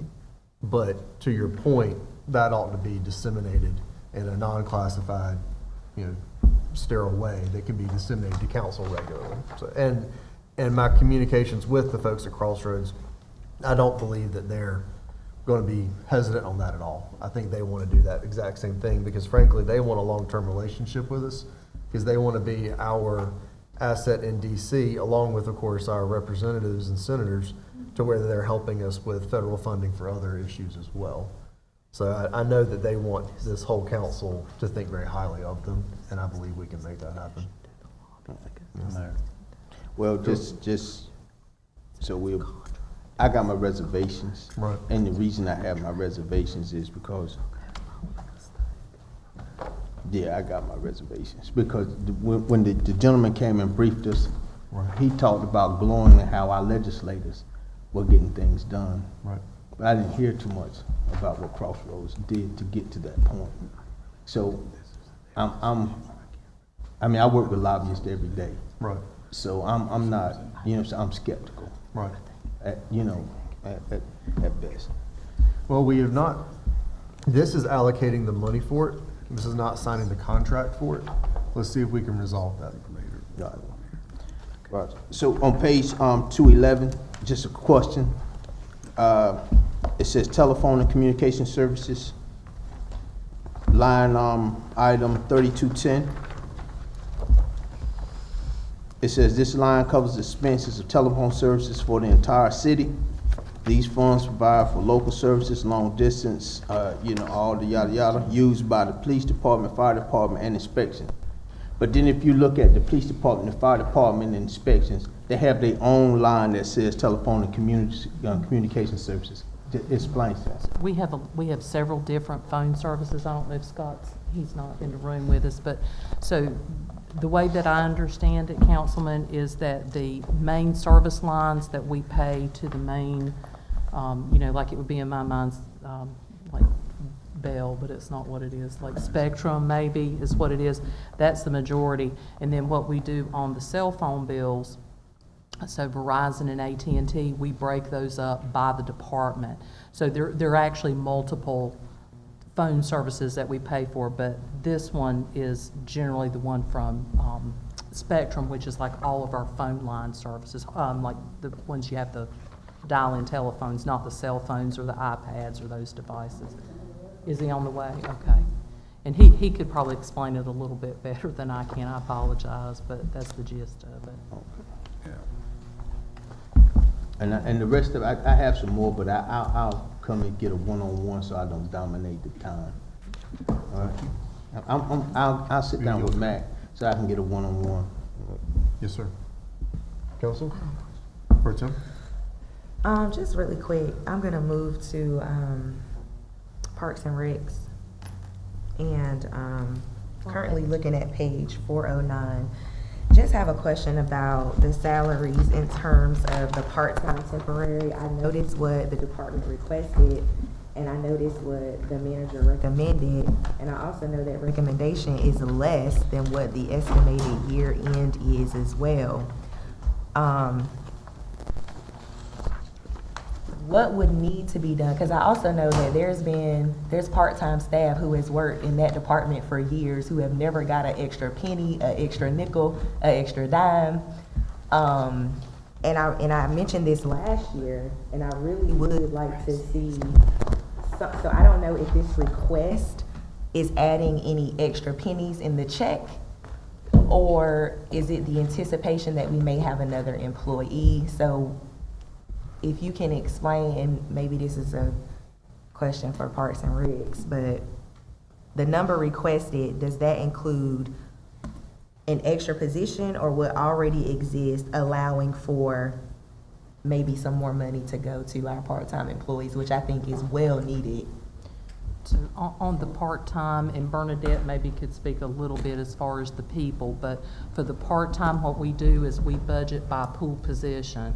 So it's not like a full-time position where you've got, 10 people, each have a title. There is a pool of money of about $319,000 that's allocated. So we would not know. So the department would set the rate, and Bernadette would have to speak to the part-timers getting raises along the way, because I don't know, or Russ. And also, Mr. Stevens, if you can say what that would look like if there was some extra money put aside for a part-time. Okay, like all right, what so I'll give you what I have. So we do have raises with our part-time. It's not a big raise. Some of them have been there a long time, so take our lifeguards, for instance. They are seasonal employees, so if you lifeguard, say, last year, you get a bump up when you lifeguard this year, and that's typically how it works with our part-time employees. Now, it's not going to be a bump like 25 cents or $3 or anything like that, but it is a little raise. So if you made $10.25 last year, you should be up to $10.45 this year as far as our seasonal employees. Now, go ahead. So that's just with seasonal employees? No, that's actually with our part-time employees, which we call them rec aides that work year-round. So it's year to year. So if you work 1 year with us, say if you start out at $870, so your salary is $870 starting out, which is not a lot of money. So next year, there's a little jump in that, and that's what we put in the budget right there for a jump for our part-timers for the next year. Now, what that is, I don't have it right in front of me, so but it is a small raise. Yep. For everybody? For everybody, yes, across the board. And that's actually showing up on page 406, right? That would be It reflected should in be the showing up on salaries at the 406. top. I don't have it in front of me. At 1210 and Yeah. 1220. Right, but what I'm saying is what Parks and Recs did is what I guess my question was, with what you requested, Okay. with what the manager recommended, would that eliminate what you guys do in terms of the increase? It should not eliminate that, Matt. I didn't eliminate anything on Okay. part-time. I don't know. No. So So they requested 365, you recommended 334. So part of the, when we were talking last week, I mentioned that the departments had to cut like $1.5 million from their budget. So the department head made a decision to cut some. So what it is she's going to do less of something. So she might not be doing a program. So that's, as Russell said, we're not eliminating the raises. You You're just going to get staff. less. You Yeah, don't I mean, you're have not the going to do staff. as much. Yeah, that's right. Yes, that's right. And just another thing, thank you, Mr. Stevens, I didn't mean to put you on the spot. Okay. With the cell phones, and this is not just for Parks and Recs, but specifically for Parks and Recs, like, when I call people, I'm calling the 739 number, and I'm oftentimes getting voicemails, so I would like access to these cell phone numbers so I could talk to people. And then the second thing is, are they necessary? All of them? So I did some research on this, because I know, Ms. Matthews, you had mentioned this in the past before. So our policy that we have written for a cell phone stipend is the department head has to evaluate that there's is need for it. This is not just, I've got to call in to my employee to say, are you coming to work today? No, I'm sick. This is when you've got to do actual business on the phone. And so when they sign that agreement, and we redid this last year, they have to agree that they will allow their number to be published internally. This is not necessarily external, but internally, so that they can be accessed so they can do business on their cell phone. I looked at the recommended and I looked at the allowance, and I said, well, if we took the stipend away, but now we've got to provide phones, because you've got a person that we're not talking about just I'm coming to work or I'm sick. This is I'm actually doing business on my phone. I've got to be on call. So when we look at that, could we save some money? Yes. I mean, we could. We gross up that stipend because that person now has to pay taxes on it.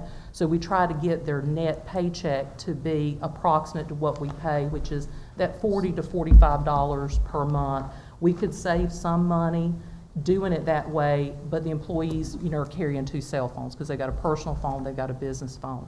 And I will say the lion's share of that total is going into public safety, because out of like 158 devices, I would probably say probably 50-some percent, 60% is going to be related to public safety, the police department, which if they decide they wanted to go to a city-issued cell phone, they can.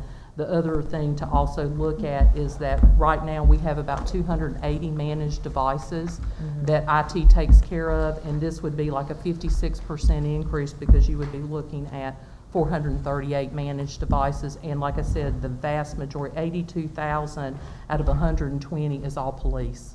So, and I know Scott's here, and I don't know if Chief wants to speak to anything, but we did look at that in depth, so. So Catherine, those cell phone stipends, you are taxing those, correct? Have to be. It's Correct. under an unaccounted plan, so federal law requires that. So yes, you ma'am. said that roughly per individual that's taking a cell phone stipend, that averages out to about how much a month? About $40 to $45. So we give them, the policy says $60 per person per month. So by the time employee A pays tax on that 60, what they net in their paycheck is supposed to approximate that basic plan, and this is a smart plan, and that's basically what everybody has now. And those numbers were established a long time before I ever came here. This was probably in a decade or more ago that all this came into play. I just updated the policy. Yeah, because I'm wondering if it would be better, like we have like a smart plan, if it would be better to get with somebody like a Verizon or something like that for like a fleet of phones. Would we come out smarter doing it that way? That is the cost. That is based on the public safety plan for Verizon. So we, number one, get priority on our calls because we're on the public safety plan, and that cost is somewhere between $40 and $45 a month. And again, it is the department head who's making that decision. So they request, so the employee may say, you know, look, I'm doing all this business on my phone, I'm having to go and take pictures of accidents or different things that are happening, I'm having to use my internet on my cell phone to do business. Mr. Department Head, Miss Department Head, can I please have a cell phone stipend? The department head fills it out, the employee signs it, they have to send it to me. I have to approve it as the finance director to say that there is a need and a necessity for it. And then once we do that, then yes, we establish it in payroll. If everybody approves it, we'll establish it in payroll. I just got one. I'm just looking at some of the cell phone ones, and I just don't see it justifies on those. Like, for instance, I'm looking at the DGDC, there's 3 employees. I know what the 3 employees do. That would be $1,400 some dollars in stipends, and so everybody needs a cell phone in that department after hours. No, ma'am, Let's see. it shouldn't be. Let me look at that. You Let's said see. it was downtown development, because I don't recall that. See, I don't see them in my list at all. So I believe, isn't theirs gonna fall under telephone and communication services, because that equals that 1,400, or is that just their telephone and communication services? So the telephone and communication services is for managed devices that are owned by the city. The cell phone stipend would be in that number, 1224 is the cell Correct. phone stipend. And the other thing that is a benefit to the city is these plans, the only thing the city says is if we give you this stipend, then it's your business or your job to make sure you keep the plan on. If you lose your phone, whatever happens, you have to replace it. If not, it becomes the city's responsibility because it would fall under Scott's department where he has to go now and order iPhones or whatever, and then it becomes the city's responsibility. One thing I will say that we had an issue with is with the OSA. They made a really big deal about these managed devices owned by the city and the usage of them. So by doing the stipend, we kind of avoid having those traps because the employee has agreed in that agreement, anything related to the conduct of city business is open and could be open for public inspection. So they recognize the things that are going on their phone, whether it's through the internet or email or text messages that is related to city business, is open for, public information requests. But when that employee leaves as well, like, let's say the employee leaves or they were terminated, and I'm just merely using this as an example. Let's say they were an inspector and they were using the phone and they left, they take all their contacts, the people are still calling that phone number, if that's a published phone number, if we're saying that's a published phone number, so all that information travels with that employee that has left. It's internal only. We do not publish that externally. That is only internal use. Yes, ma'am. So. This is my last thing for now. Just a quick question. When the fire department does inspections, and that's a cost associated to that, where does that money go? That goes into the general fund. It's, of course, by law, they have to do certain inspections certain times of the year. It depends on if it's school or if it's daycare or things like that. So we have a program for that, and I don't know if the chief wants to elaborate on it, but sometimes it's hard to recover those because there's no way to really kind of, sometimes, but it's a little bit of a challenge, but that's where it goes. It's general fund, just like any other building inspection, fire inspection, they go into the general fund.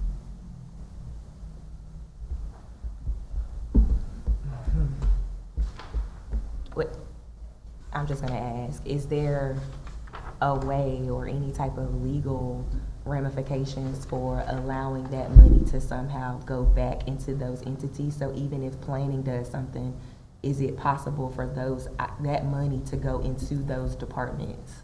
So I do an analysis that I don't put with all of the stuff because this is a lot of paperwork, but I track the revenue by the source. So if we have fire inspections or we have building inspections, then I credit that. So when I look at the department, I see how much burden. So if it's a tax burden or sales tax burden, I know what that number is, and nobody's making money. It takes the general fund to offset it through property taxes and so forth. So we do identify it. I just don't produce it in all this documentation I give to you. But to answer your question is, no, you can't do that by statute, but we can track it. So I know where you're coming from, because it would be nice if they're innovative and self-sufficient, that they could build some money back and help finance their operations. Unfortunately, the law doesn't let us do that, but by tracking it, we can at least say, okay, we'll reward them with X amount of budget dollars next year or something like that. So we do that self-sufficiency calculation that I did in my presentation for Garbage Theater, Parks and Rec, and, for those, GEC and stuff, but we don't do it, presenting it to y'all, we don't present it separately.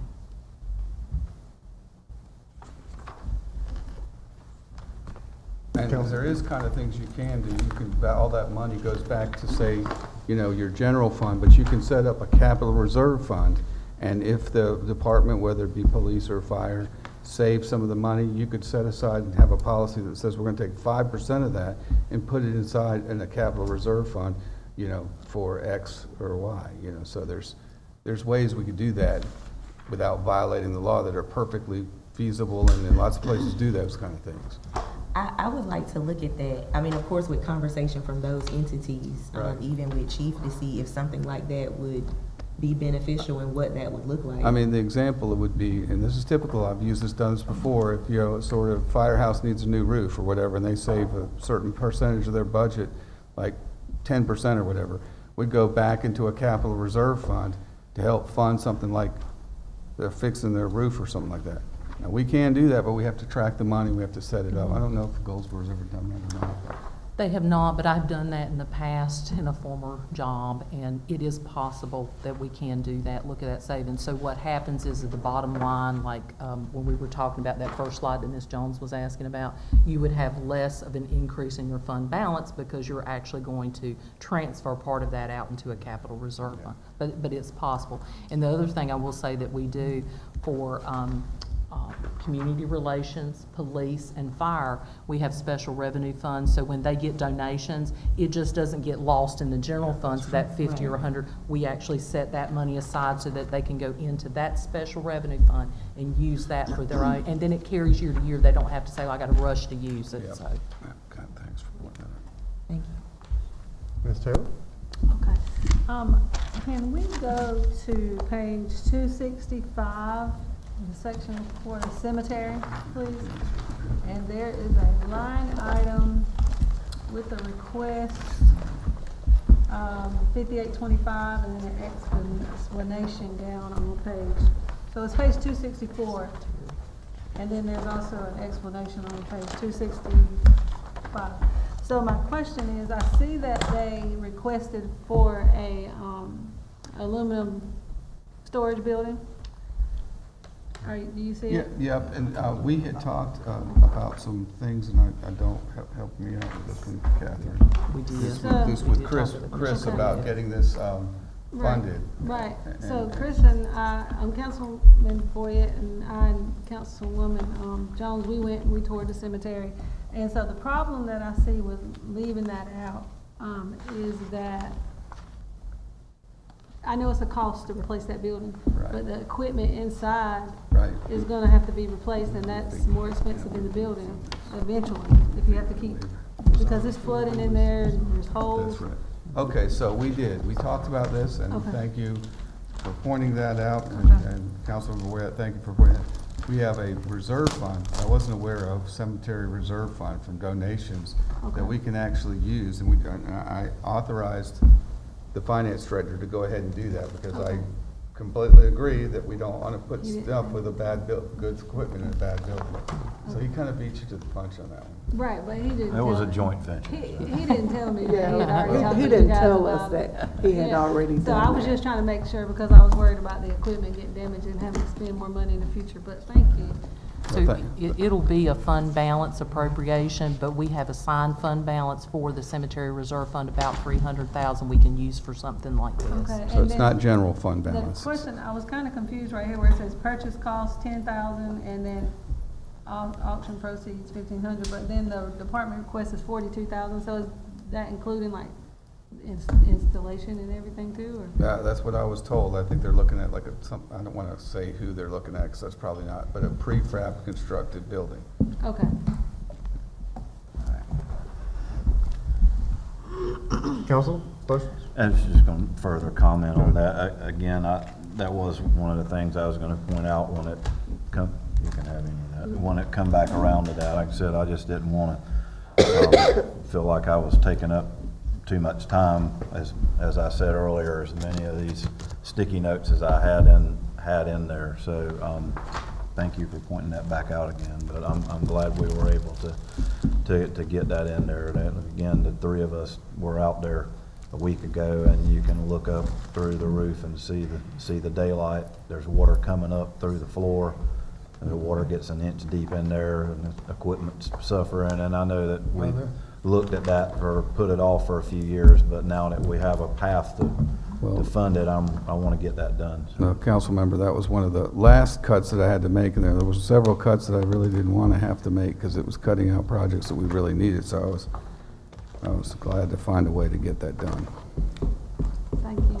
I know they'll appreciate it. Mr. Livingston, I have another question for you. Most definitely when we're asking our constituents to agree to a 15 cents tax raise, you can see where we're all just trying to be very conservative. I want to take you to page 196 to the Downtown Development Corporation. I was looking at their fiscal year 22-23 this weekend and comparing it to their estimated year end. Their salaries, from what I understand, there are still just 3 employees there, correct? That's correct. So, and salaries went from fiscal year 22-23 to 137, to 169, to 9720. The department requested $170,958, but you as the city manager were giving them more money than what they even requested. But in reference to hers that she was asking about for the, I forgot which department you just said, Parks and Rec. Theirs was cut, but this one, they were given more money than what they even requested. I don't understand So that. I think that's just the finance and salary folks calculate those, and I think what it is that's the automatic. We assume that the COLA will be put in there. If it's not, then that number would go down. So that number is with COLA already figured into it? That's correct. All Okay, these ones. that does make a difference. Yes, So ma'am. COLA's figured into it.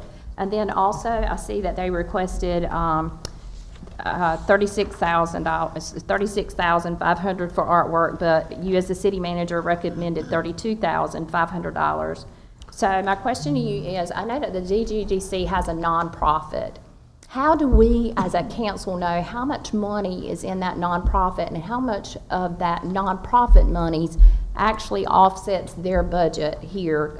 Like the grant monies and the monies that the nonprofit has, what buy-in do they have as far as artwork, consultant fees, that kind of thing? I see that the Paramount, when I was reviewing their budget this weekend, they offsetted some of their travel expenses and some of their other items through their nonprofit. Is the DGDC doing the same thing? If so, it was not indicated anywhere in the budget that they were doing that. So they do some of that, but mostly what they do is provide downtown development office space. And that's probably the only thing that I can think of off the top of my head that they pay for. The rest of the downtown development department is funded through the MSD, the downtown district, tax district. I'm sorry, and- you're and saying general they fund. are paying for some of their office space? The Yeah, so- nonprofit is paying for some of their office space? They don't charge, yeah, Okay. that's correct. So where does the income go for then for the Airbnb that they have?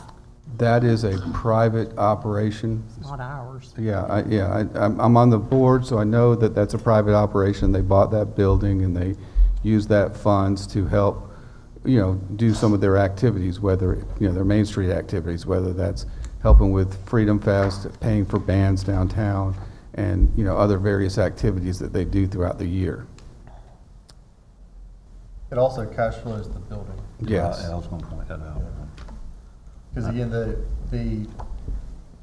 nonprofit, the DGDC Inc., the nonprofit bought a building trying to make an impact over on John Street, and then said, hey, city, come move over here. Took a bit of a gamble, and of course that was a long time ago, and then replicated that same model over on Center Street in the old record rack that had been sitting vacant for a long time, and does not charge the city any rent for that space. Am I correct in that? That's correct. Yeah.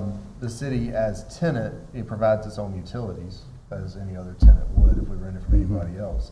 But we don't pay any rent for that space at all. And the employees are doing things that we, the city, would have them do anyway.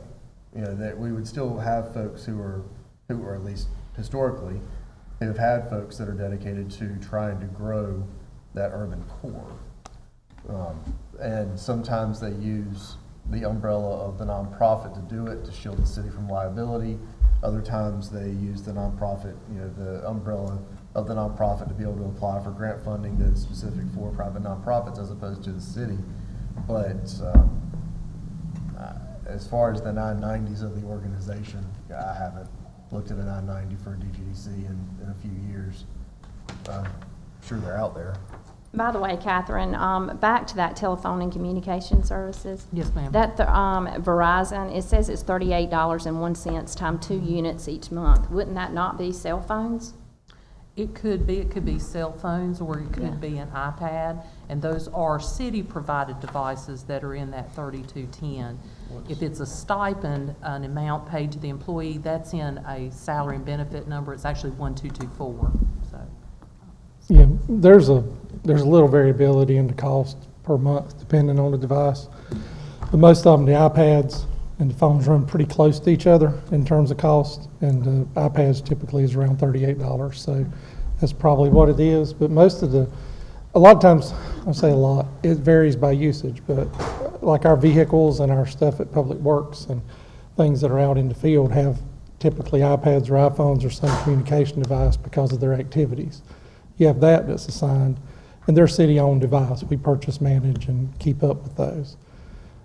I'd say the biggest difference with the DGDC, the way I think about it, they do 40-plus events of programming a year, and they pay for all that. They pay for the bands, they pay for the activities, they pay for people coming in doing this, and that cost, I wouldn't even put in, it's in the hundreds of thousands of dollars, especially with some of those bands that are coming in, the costs associated. Now, they'll do fundraisers for those, and they'll get sponsors and things like that, but that programming and things like that, I mean, they're not sitting on, I'm on the DGDC board, and I can tell you they're not sitting on a huge amounts of cash that's in their cash reserve, but they do have some, and I think that's basically what they use it for, is programming and running the Main Street program. And the staff of the city support that by not only implementing the Main Street activities and the marketing, economic development, the promotional things of that nature, but they also do it with helping the merchants downtown with a number of different things that they have going on. But, you know, just to help the public understand, the nonprofit, even though DGDC is a division of the city, the nonprofit is not under our auspices at all. So it's the Downtown Development Department that's under the city. The correct. DGDC is a nonprofit arm that supports these programming events, does fundraising and things like that, that we would probably have a very hard time affording if we were having to pay for them ourselves. So that's kind of the point of it, and they can also get a lot of different types of grants that we can't get through foundations and things like that that we don't necessarily qualify for. I mean, that's the major difference.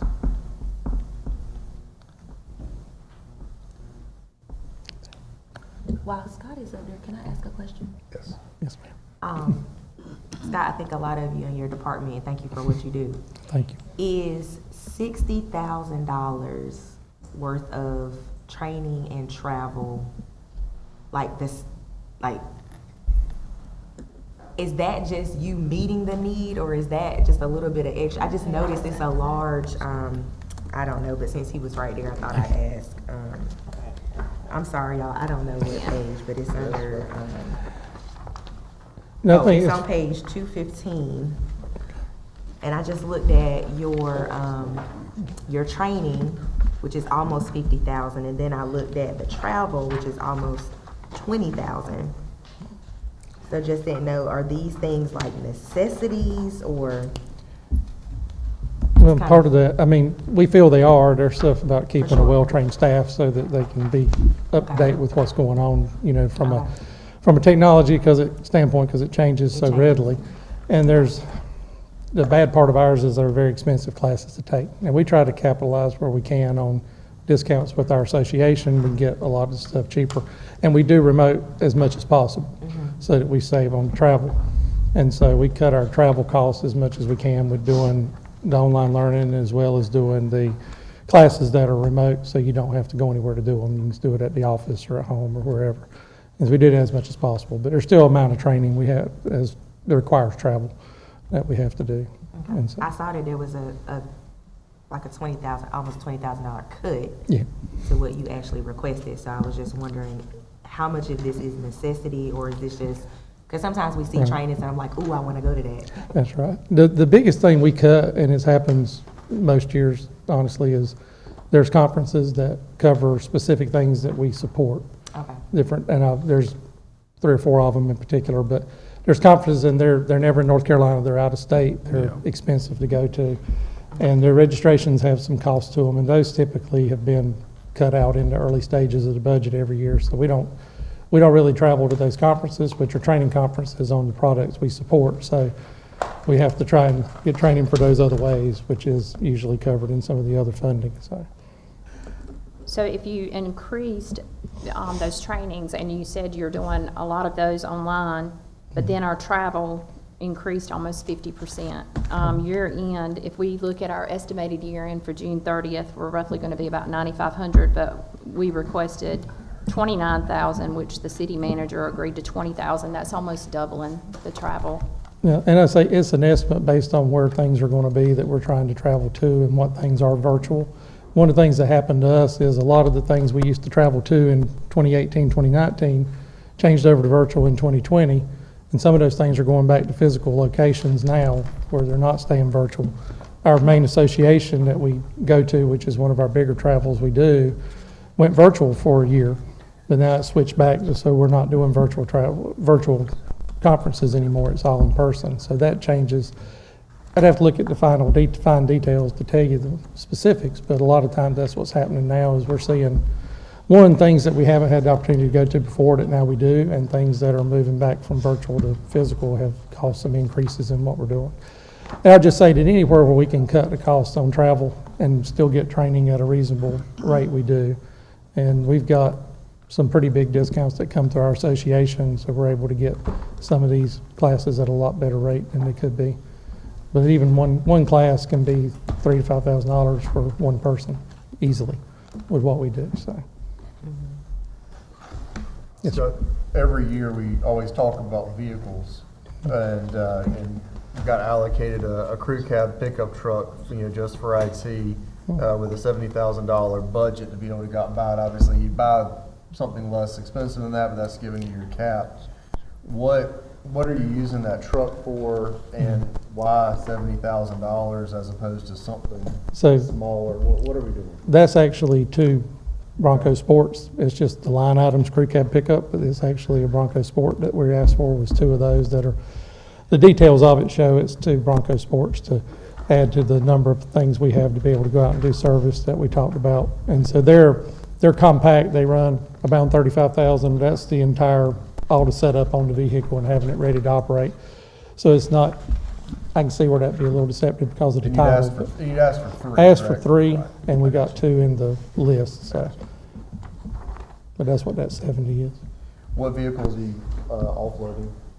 Well, we had one we were trying to offload. It was the third one we requested was a replacement, but that one didn't get approved to replace the van. It was the 2 new ones that we did. So if we get rid of one, it would be a 97 van that we have. There's not much paint left on that van. No, it's bad. Another one. It's been repainted, but the bumpers are still back. Matt, I have a question about that, since he just asked that question. On vehicles, do we get any kind of fleet rate? And also, is there any kind of, I understand that the police department has to have a certain type of vehicle for their department, but is there any kind of standardization across the board for other departments as far as vehicles? Any type of fleet rate? Because we're requesting quite a few vehicles. So we generally use what's available via state contract a lot of times, because that's going to give us the best deal. But it's pretty much determined by the department head's needs. I don't tell the chief, although I think he should buy Fords. He likes Chevys. No, just kidding. But I let them decipher what their needs are, and they research it and make their judgment calls on what they need. And I think they know their jobs as far as that goes, so I don't. But I do encourage standardization, so I do think that's worthwhile because it reduces our fleet maintenance costs over time. Councilman? Yeah, just a quick question for our city manager. On page 122 of yours, it says car allowance, 11,300. Uh-huh. Could you explain that? That's not just the car allowance. I think that's a travel and training and a car allowance. Mileage. Say it again. I think it's, okay. That was Yeah, one of my that's the car sticky notes allowance. there. The I think it's like previous, 600 something a month. I'm gonna answer that one for you, so you're not putting on the spot. The previous contract was at the stated salary, and there was a car allowance that was for the previous manager. Obviously, at some point, we will get through this budget and get into contract negotiations for our next manager, however we choose to go through that, and then we will make the agreement for what is or is not part of that contract.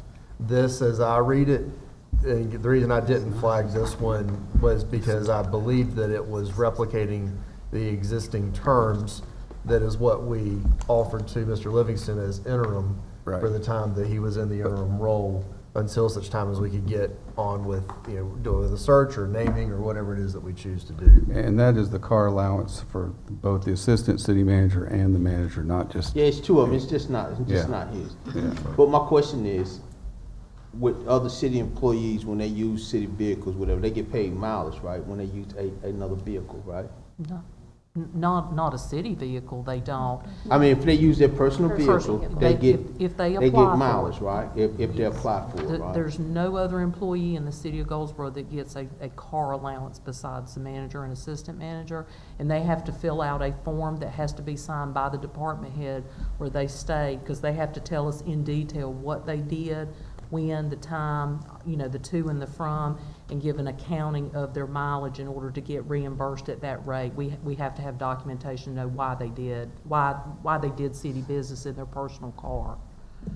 Well, I understand that, but seeing that we're trying to, this is a unique year, and we're asking the citizens to do something unique, I think everything is on the table. So I think, would it be more behoove that when you do use your car, either one of you, that you put in a trip ticket or a travel voucher and get paid by the mileage, than just to say we set aside 11,000.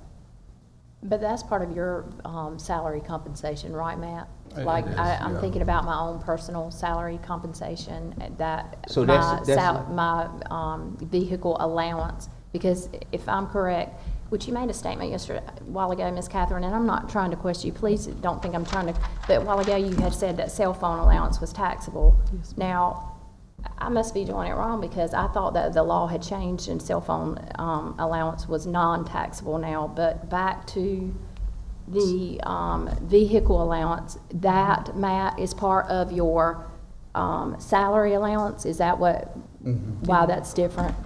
Okay, so that's part of So the it's not negotiations? a part of his No. actually salary, it's No. it's an addition to it. But it is, That's correct. it It's is taxable. yeah. It's taxable, yeah. Yeah. He just does not get the retirement contribution, 401K or retirement system.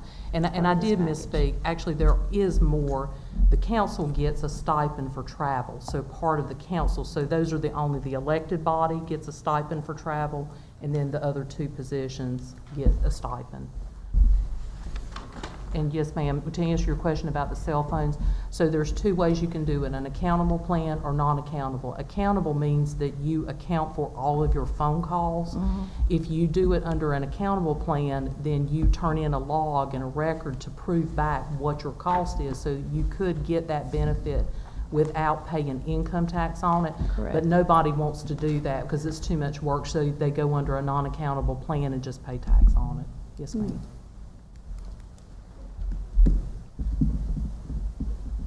I know a lot of people doing it wrong. Council? Going once. I have a question. There you go. So Cartoon. with the things that we discussed tonight, what happens? So what happens now? I was gonna rehash that, but Oh, no, that's go ahead, a man. beautiful segue. Absolutely beautiful segue. I just, what? So we'll go back and take your guidance, and for example, we'll make some reductions. I think there was one that for 10,000, he said maybe reduce that, maybe we'll go down to 8,000 or something like that on that particular line item.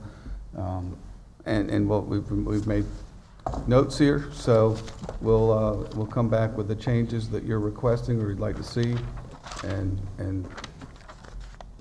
then bring it back, the next, that you'll know that it's in there, and we can send a summary email, if that's acceptable. I think that might be good for communication purposes. We've done that before in the past, of the specific changes that we're making, because we have to come up with a budget ordinance, and that's a lot of detailed information that we have to be able to have ready by June 30th meeting, or June 30th budget adoption. We're not doing this on June 30th, that's too much risk. We're Yeah, doing so this 17th is at when the we're trying to regularly adopt scheduled, it. the second regularly scheduled meeting of the month, and if everything falls apart, that gives us a window to do a special call meeting, not that I'm speaking that into Yeah, existence. don't. That's knocking on wood. If for anyone who's superstitious in the room, not saying that I am or not. Ms. Jones? Okay, so when you bring things back, you are going to factor in the 5% instead of the 7%. Yes, for ma'am. you Yeah, to- we've already okay. done that. Yes, ma'am. Okay, all right, because I didn't know you guys were doing that, and I was going to propose it anyway. if we- We're reading your mind.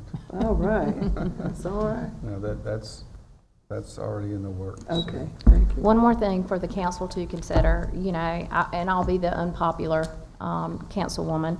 When you look at COLA, 2.5%, the county adopted 2%. You know, could we save a little bit? This is an unusual year for us. We're asking our constituents to agree to a 15-cent tax hike and a 7% water increase.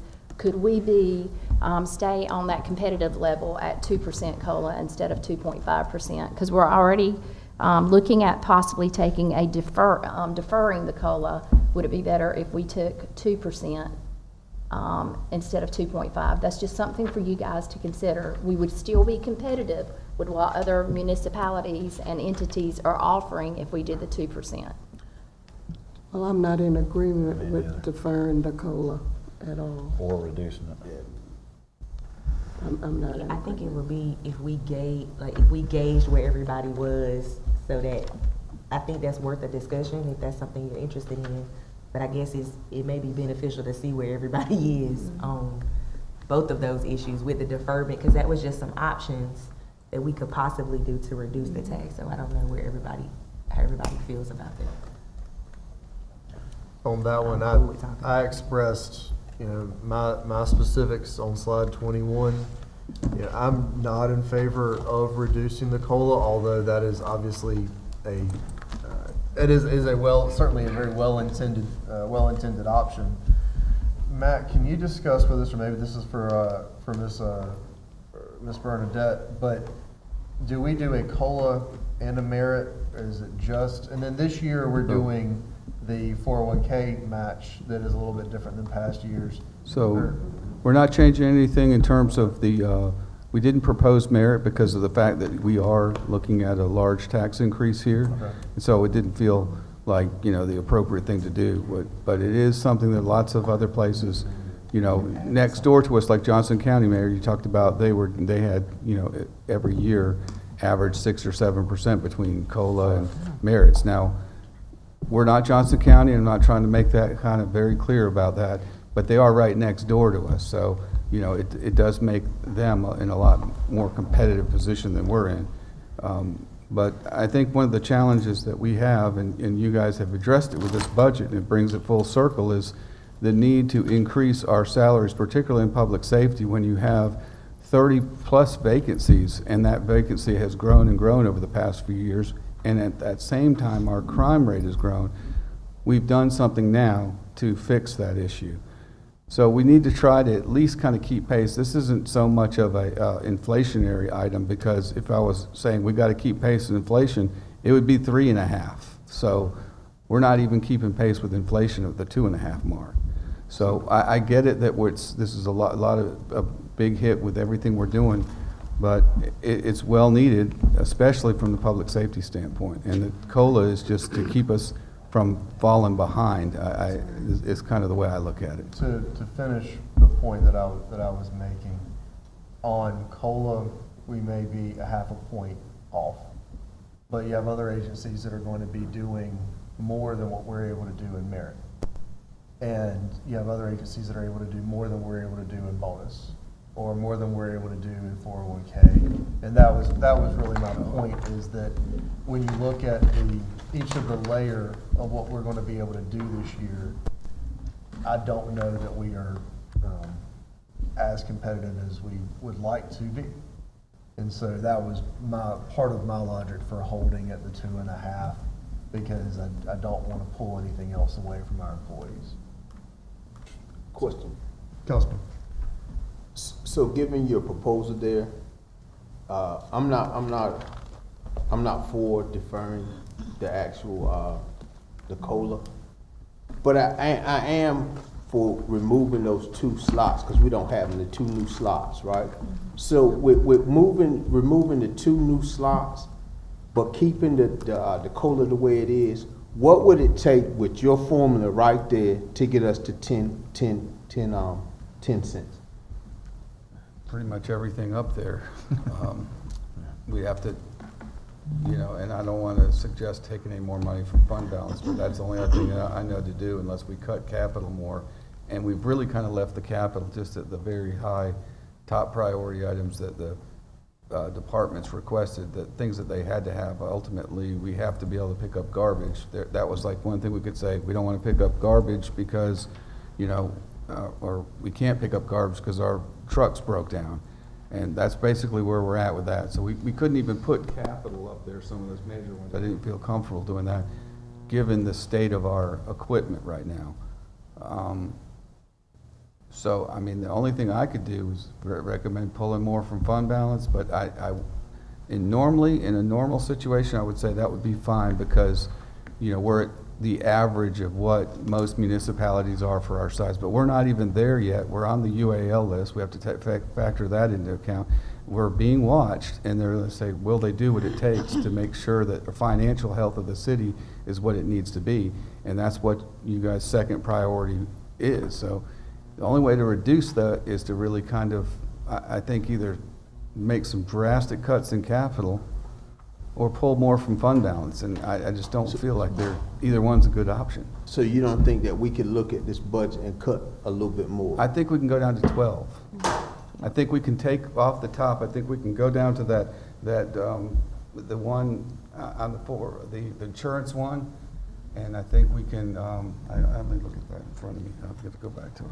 While you're pulling that up, to council's point, I believe that you could pull, and I don't know which ones, but I believe you could pull 2 or 3 vehicles out, do the top line, the employer health insurance, set aside to make sure that you have enough to cover, and then the additional fund balance, and I think you're under 12 cents. We've already taken the 7 down to 5.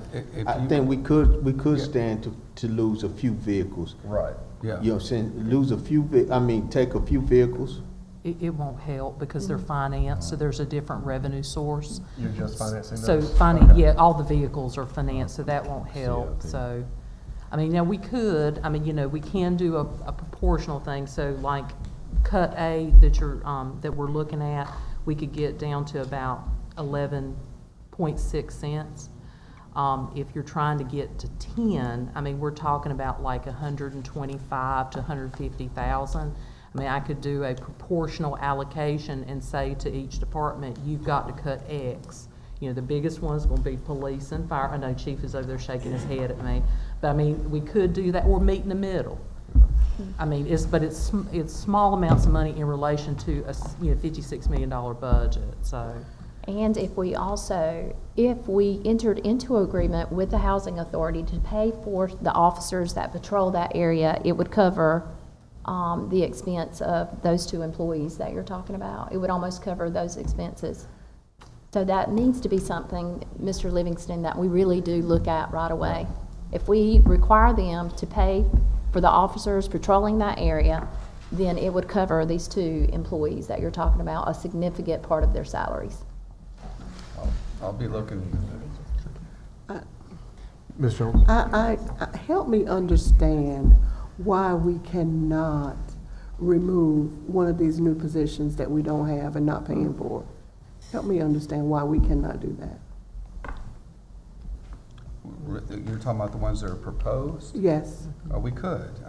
They're being proposed because, for one, we're behind on our CDBG. We only have one person that's really and that's Felicia down there that's managing the whole programs.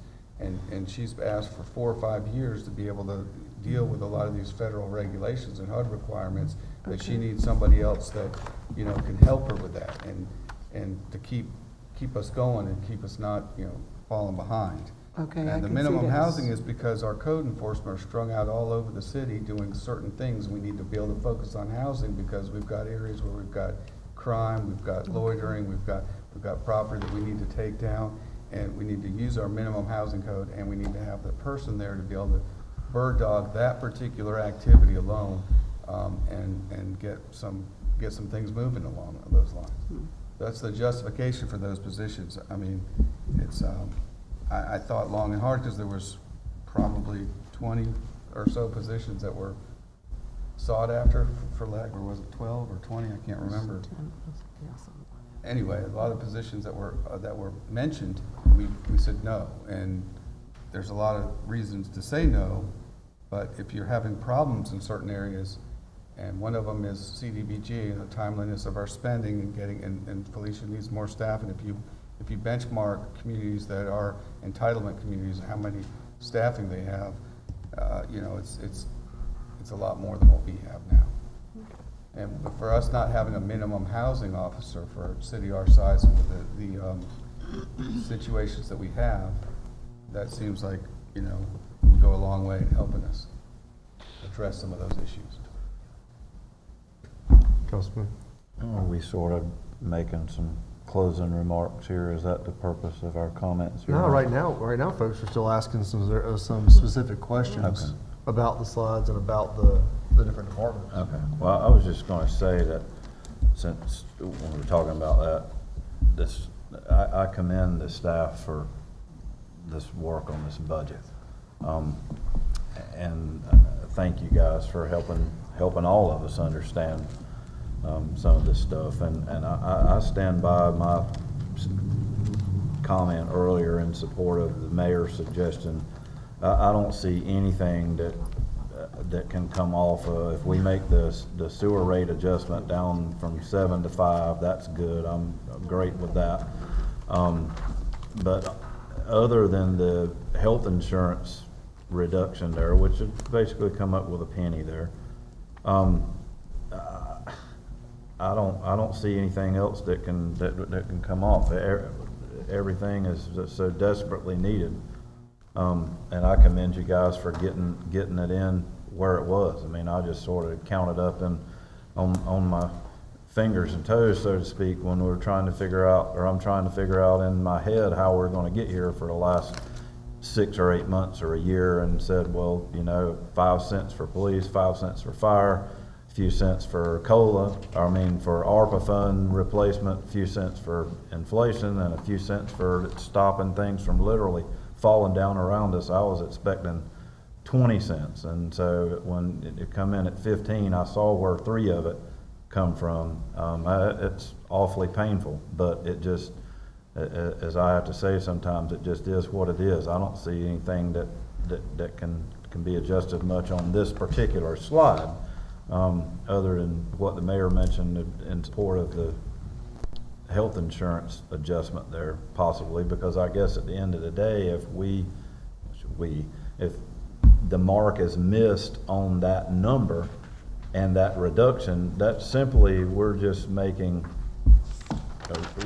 you're recommending a budget figure for that, and we're saying with this particular cut that we could step back off of that a little bit. If we miss the mark, ultimately what happens is that runs the fund balance backwards because you've under budgeted for something instead of it being a hard number. So I get some of that, but then on the other hand, as the manager pointed out, you got to be fiscally responsible with all eyes on us, and we're down to the last lap to get across the finish line to get off this unit assistance list and be able to borrow some money and do some capital investment moving forward. So I commend you guys for the work you've done on the budget so far, and I appreciate the opportunity to talk about it.